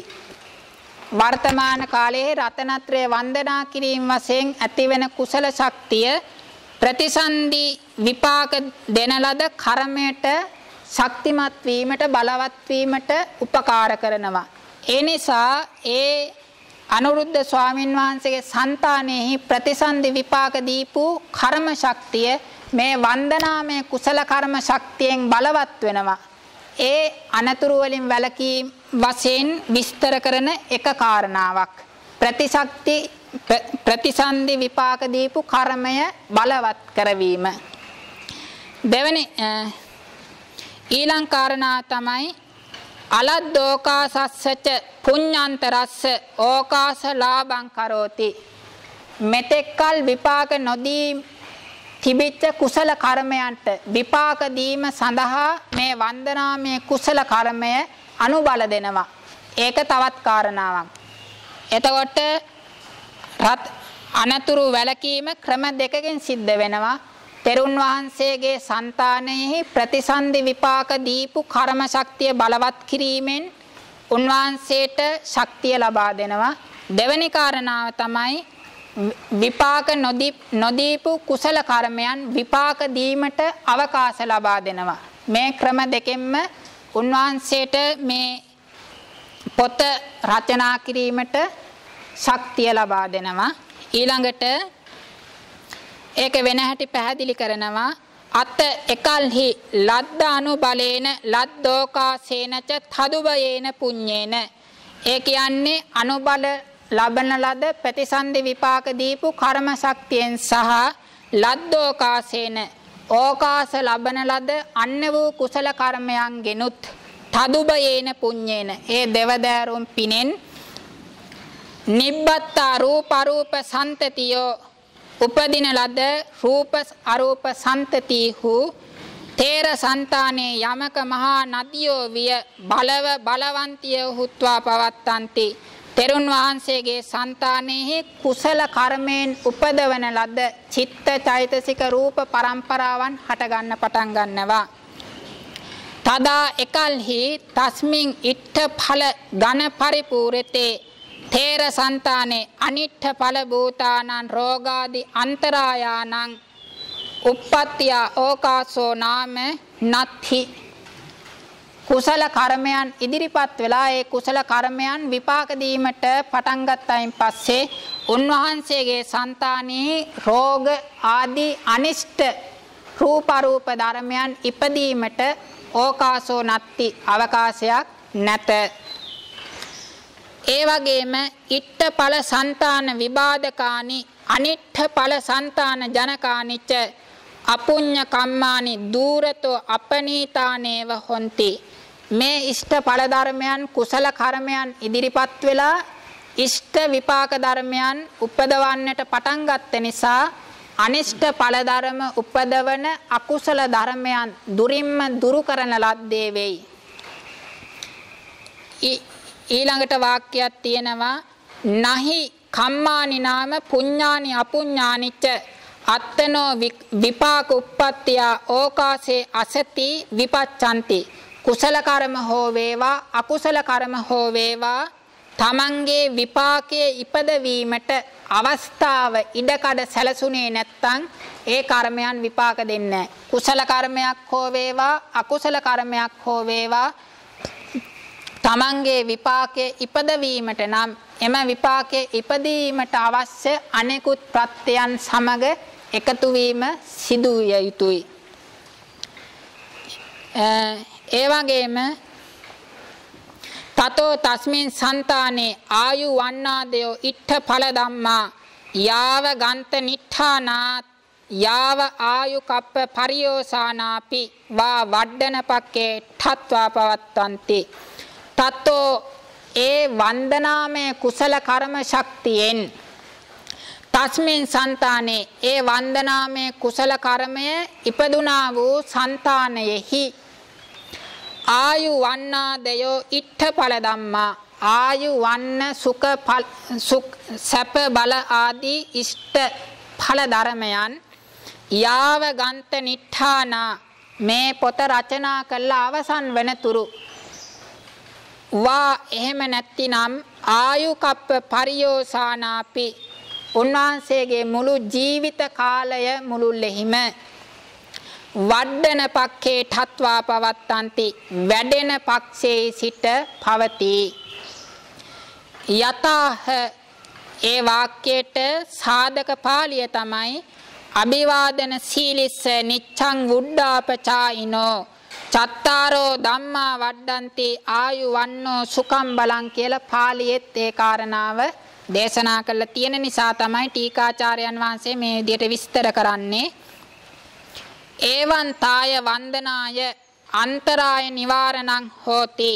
මෙන්න මේ විදියට මේ වන්දනාමය කුසලයේ නිසා ප්‍රතිසන්දි විපාක දීපු කර්ම ශක්තිය බලවත් වීම එක හේතුවක්. ඒ වගේම විපාක දීමට ඉදිරිපත් නොවිච්ච කුසල කර්මයන් විපාක දීමට ඉදිරිපත් කරවීම තවත් කාරණාවක්. මේ කරුණු දෙක නිසා උන්වහන්සේගේ సంతානයේ අකුසල ධර්මයන්ට විපාක දීමට අවස්ථාවක් නැතුව කුසල කර්මයන් විපාක දීමට අවස්ථාව ලැබලා මේ පොත සම්පාදනය කිරීමට ශක්තිය ලැබෙනවා. තස්මා සංඝ ආරබ්බේ රතනත්තේ වන්දනා කරණං තේරස්ස අත්තනා ආරබ්බමාන සංඝස්ස අනන්තරායේන පරිසමාපනත්තං.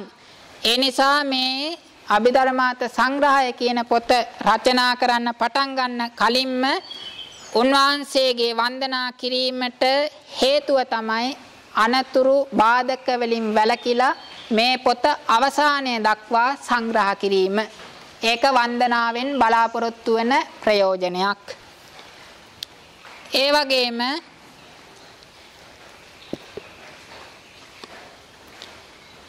ඊට පස්සේ 4 වෙනි අංකයේ ඡේද මැද තියෙන්නේ කාරණාව අන්තිමම කොටස යස්මාපන ගන්තාබි දෙයියේ ගන්තප්පකාරේ ගන්තප්පයෝජනේච ආදිතෝ විවිතේ සති සෝතු ජනානං ගන්තස්සවනේ උස්සාහෝ ජායති.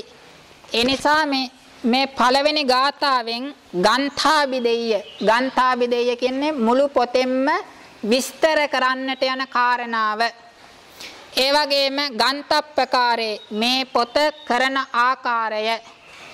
ඊළඟට ගන්තප්පයෝජනය මේ පොතෙන් ගත හැකි ප්‍රයෝජනය කියන මේ කාරණා තුන ආදිතෝ විවිතේ සති පොතේ මුලින්ම දැක් වූ කල්හි සෝතු ජනානං මේ පොත ඉගෙන ගන්නා අයට ගන්තස්සවනේ උත්සාහෝ ජායති.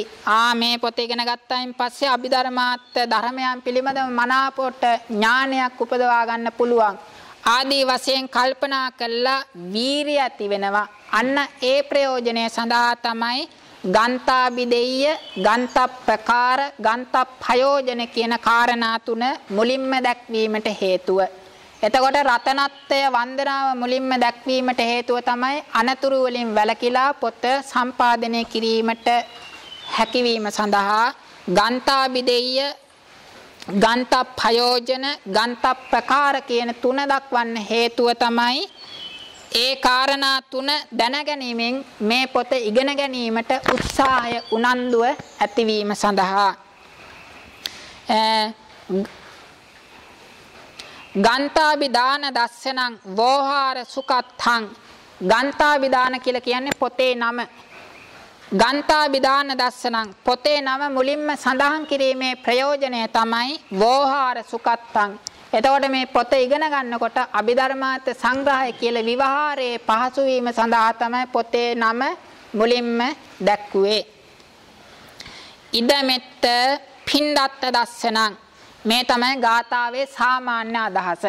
එතකොට සම්මා සම්බුද්ධ මතුලන් සසද්දම්ම ගනුත්තමං අභිවාදිය බාසිස්සං අභිධම්මත්ත සංඝහං කියන ගාථාවෙන් දක්වලා තියෙන්නේ තුනුරුවන් වන්දනා කිරීම මුළු පොතෙන්ම විස්තර කරන්නට යන කාරණාව.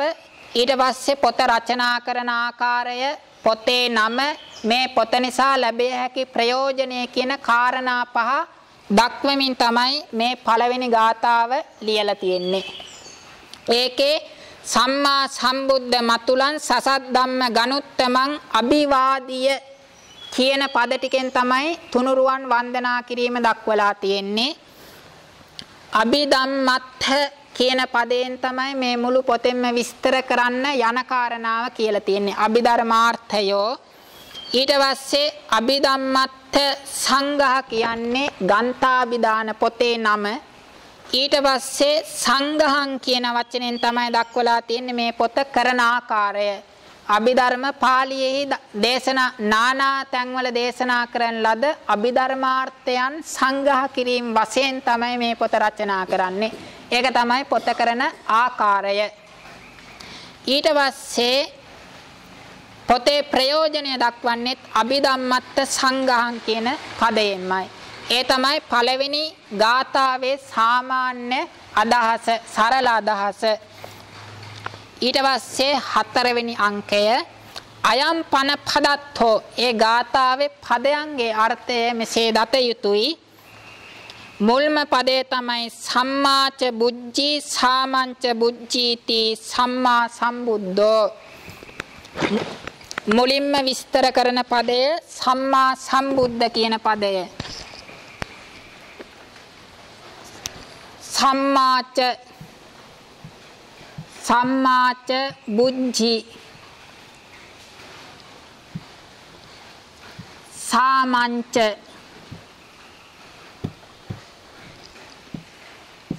බුද්ධීති සම්මා සම්බුද්ධෝ.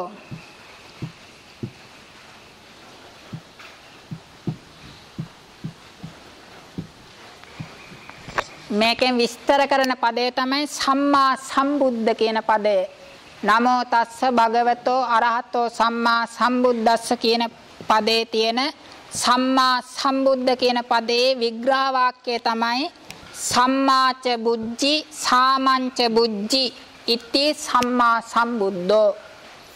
එතකොට මේ වාක්‍යෙහි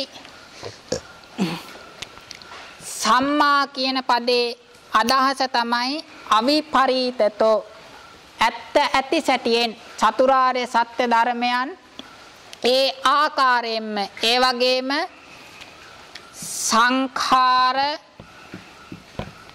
විකාර ලක්ෂණ නිබ්බාන පඤ්ඤාති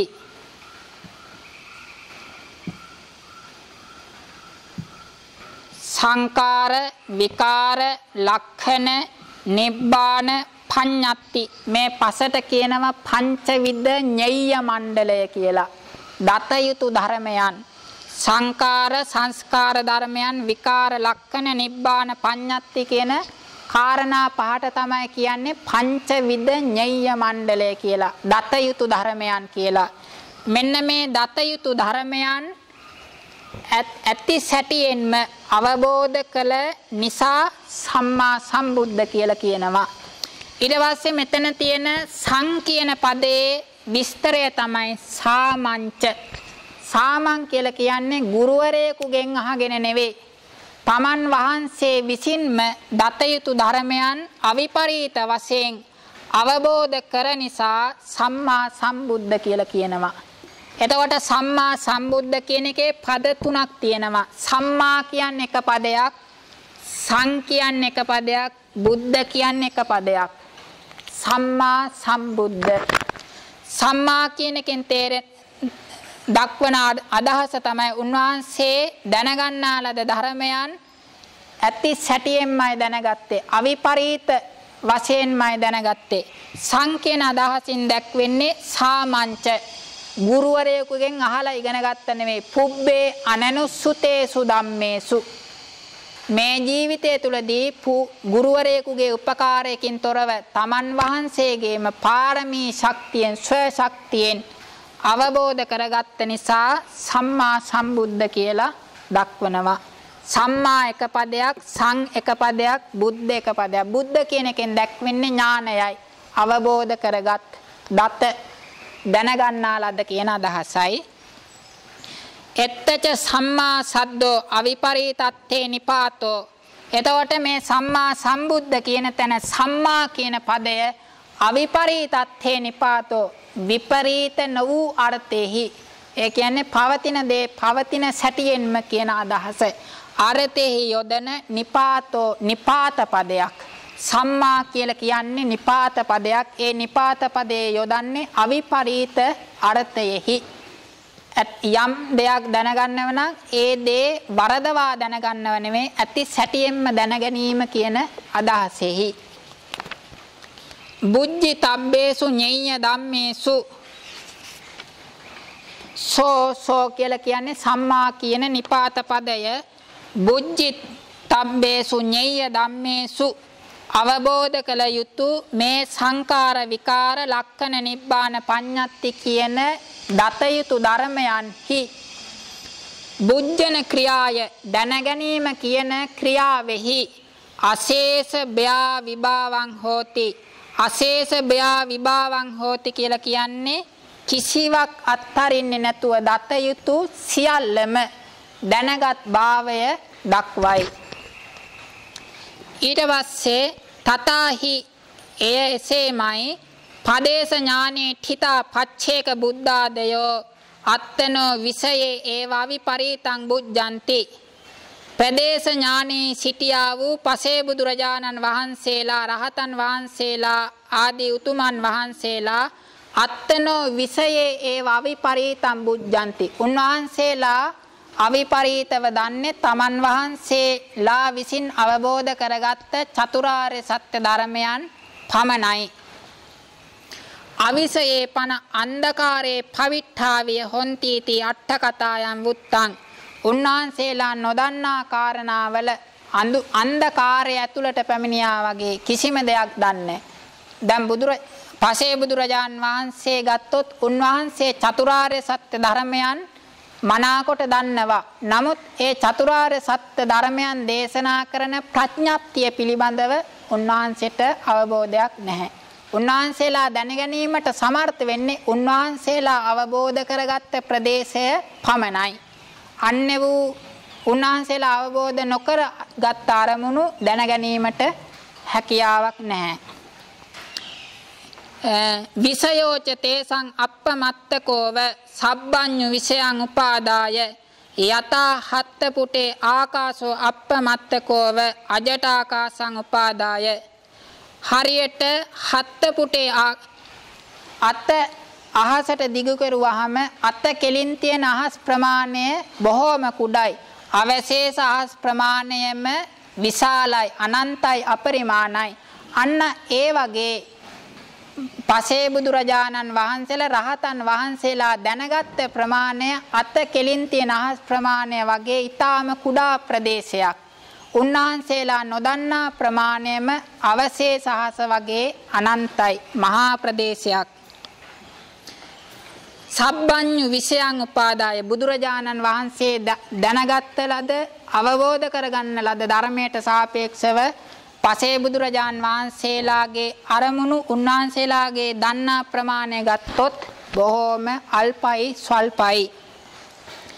තේහි පස්සාදීසු ධම්මේසු ඒක ධම්මම්පි සබ්බාකාරතෝ බුද්ධිතුන්න සක්කොන්ති.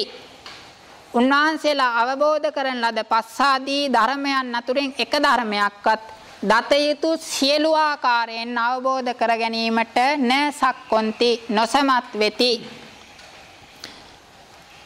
සබ්බඤ්ඤු බුද්ධානම් පන අවිසයෝ නාම නත්ති යත්තතේ විපරීතං බුද්ධෙයුං. යත්තතේ විපරීතං බුද්ධෙයුං කියන්නේ පසේ බුදු රජාණන් වහන්සේලා රහතන් වහන්සේලා නොදන්නා අරමුණු අතරින් සබ්බඤ්ඤු බුද්ධානං සර්වඥ බුදුරජාණන් වහන්සේලාට අවිසයෝ නාම නත්ති උන්වහන්සේලාට අවිසය වෙන කාරණාවක් නම් නැත්තේය. සියල්ලම උන්වහන්සේලා දැනගැනීමට සමර්ථයි. තේහි අනමතක්කේ සංසාරේ අනන්තාසුච ලෝක ධාතුසු තියද්ද ගතේ අද්ද මුත්තකේච ධම්මේ හත්ත මණිකේ විය සමසමේ කତ୍වා බුද්ධಂತಿ.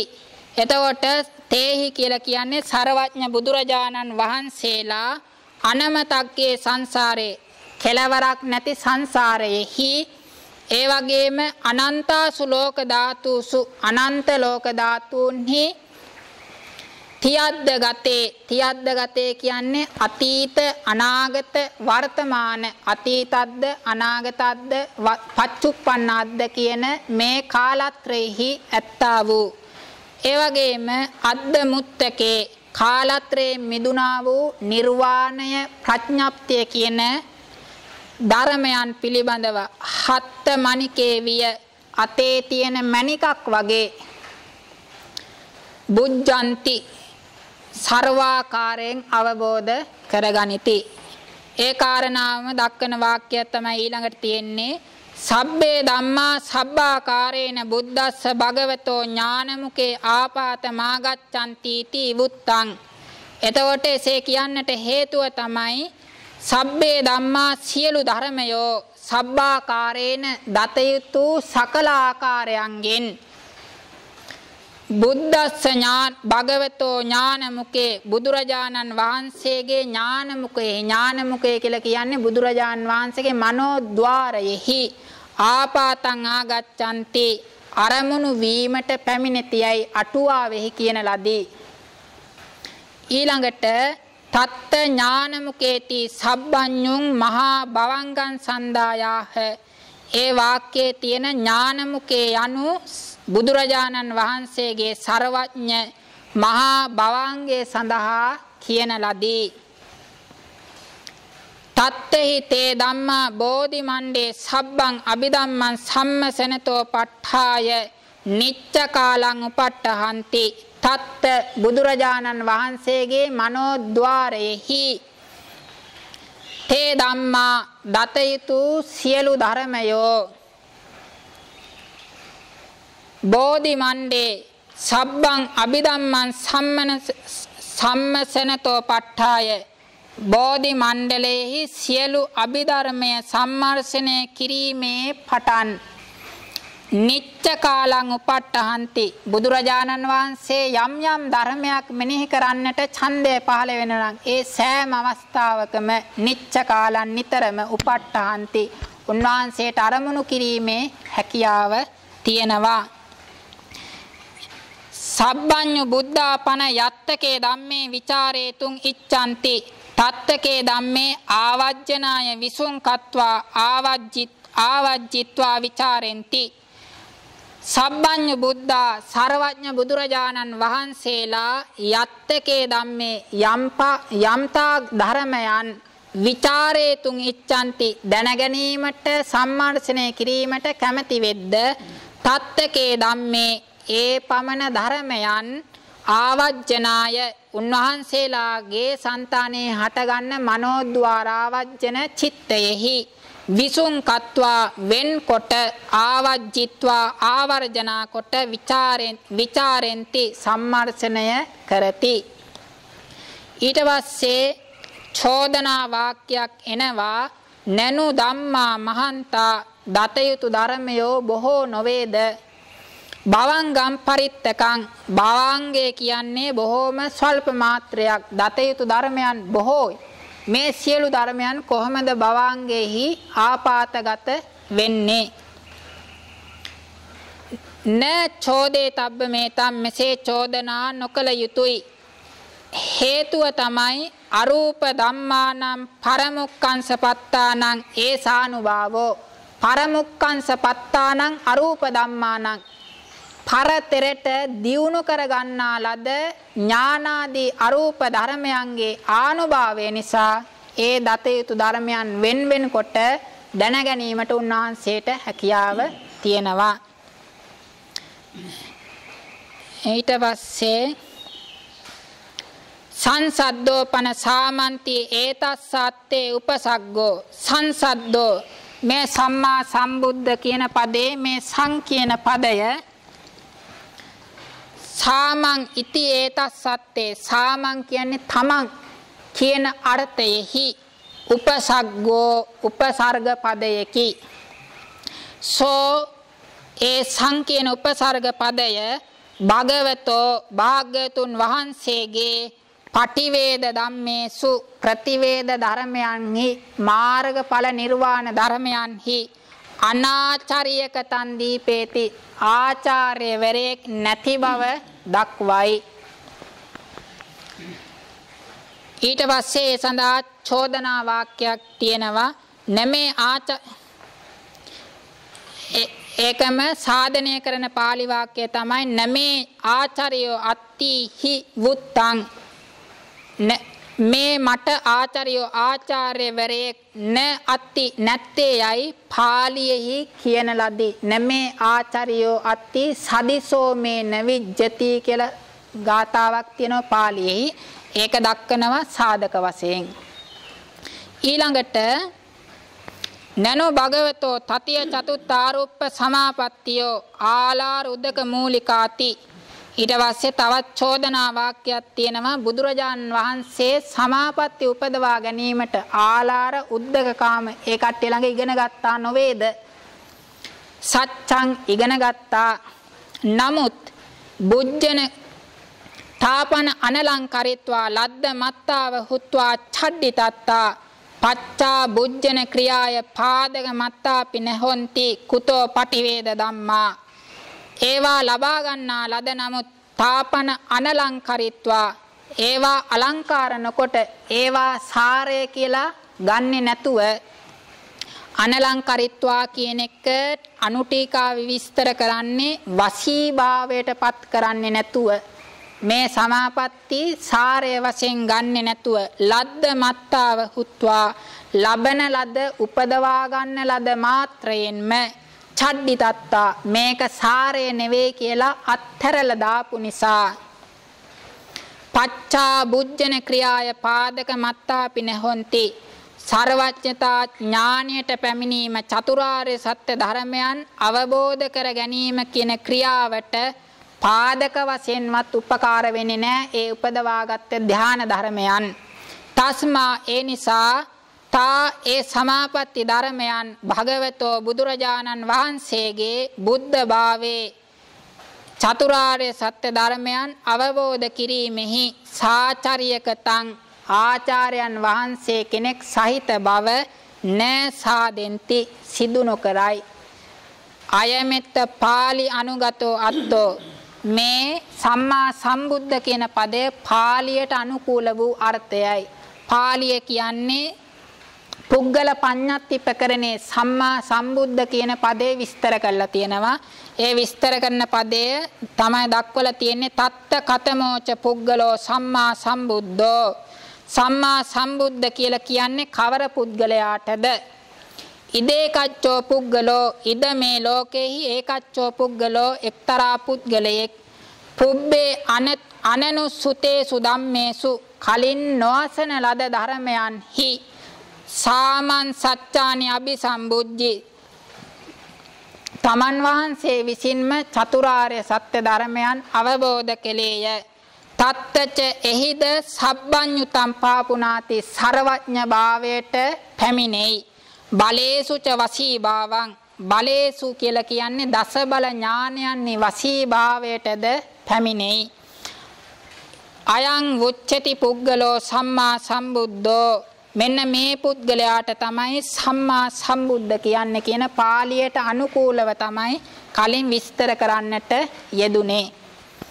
ඊට පස්සේ ඒ වාක්‍යයේ බලේසුති දස බල ඥානේසු ඒ පාලියේ තියෙන බලේසු කියන වචනේ අර්ථය තමයි දස බල ඥානයන්. වසී භාවಂತಿ ඊශ්වර භාවං වසී භාවයට පැමිණෙනවා කියන්නේ ඊශ්වර භාවයට පැමිණීමයි. ඊට පස්සේ ඒ වාක්‍යෙහි එත්තච පුබ්බේ අනනුසුතේසු ධම්මේසු සාමං ඉති ඒතේන සංසද්දස්ස අත්තං දස්සේති මේ වාක්‍යයේ තියෙන පුබ්බේ අනනුසුතේසු ධම්මේසු සාමං සත්‍යානි අபிසම්බුද්ධි කියන කොටසෙන් මේ සං කියන පදයේ අර්ථය විස්තර කරන්නේ. ඊට පස්සේ තත්තාති ආදිනා සම්මා සද්දස්ස අත්තං ඊට පස්සේ වාක්‍යයේ තියෙන තත්තච සබ්බඤ්ඤුතම් පාපුනාති බලේසුච වසීභාවං කියන වාක්‍යයෙන් මේ සම්මා කියන පදයේ අර්ථයයි විස්තර කරන්නේ. ඔය තමයි සම්මා සම්බුද්ධ කියන පදයේ අදහස.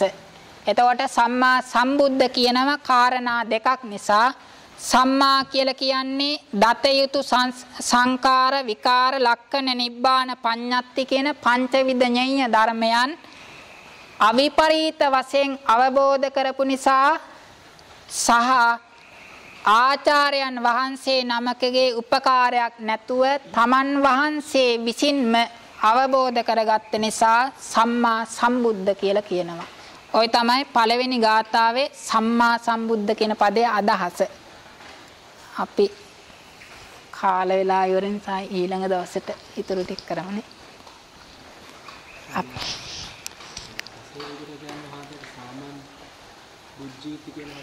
සාමම් බුද්ධි කියන එක යොදන්න පුළුවන් ආසතු. තමන් වහන්සේම අවබෝධ කරගත්ත යොදන්න පුළුවන්.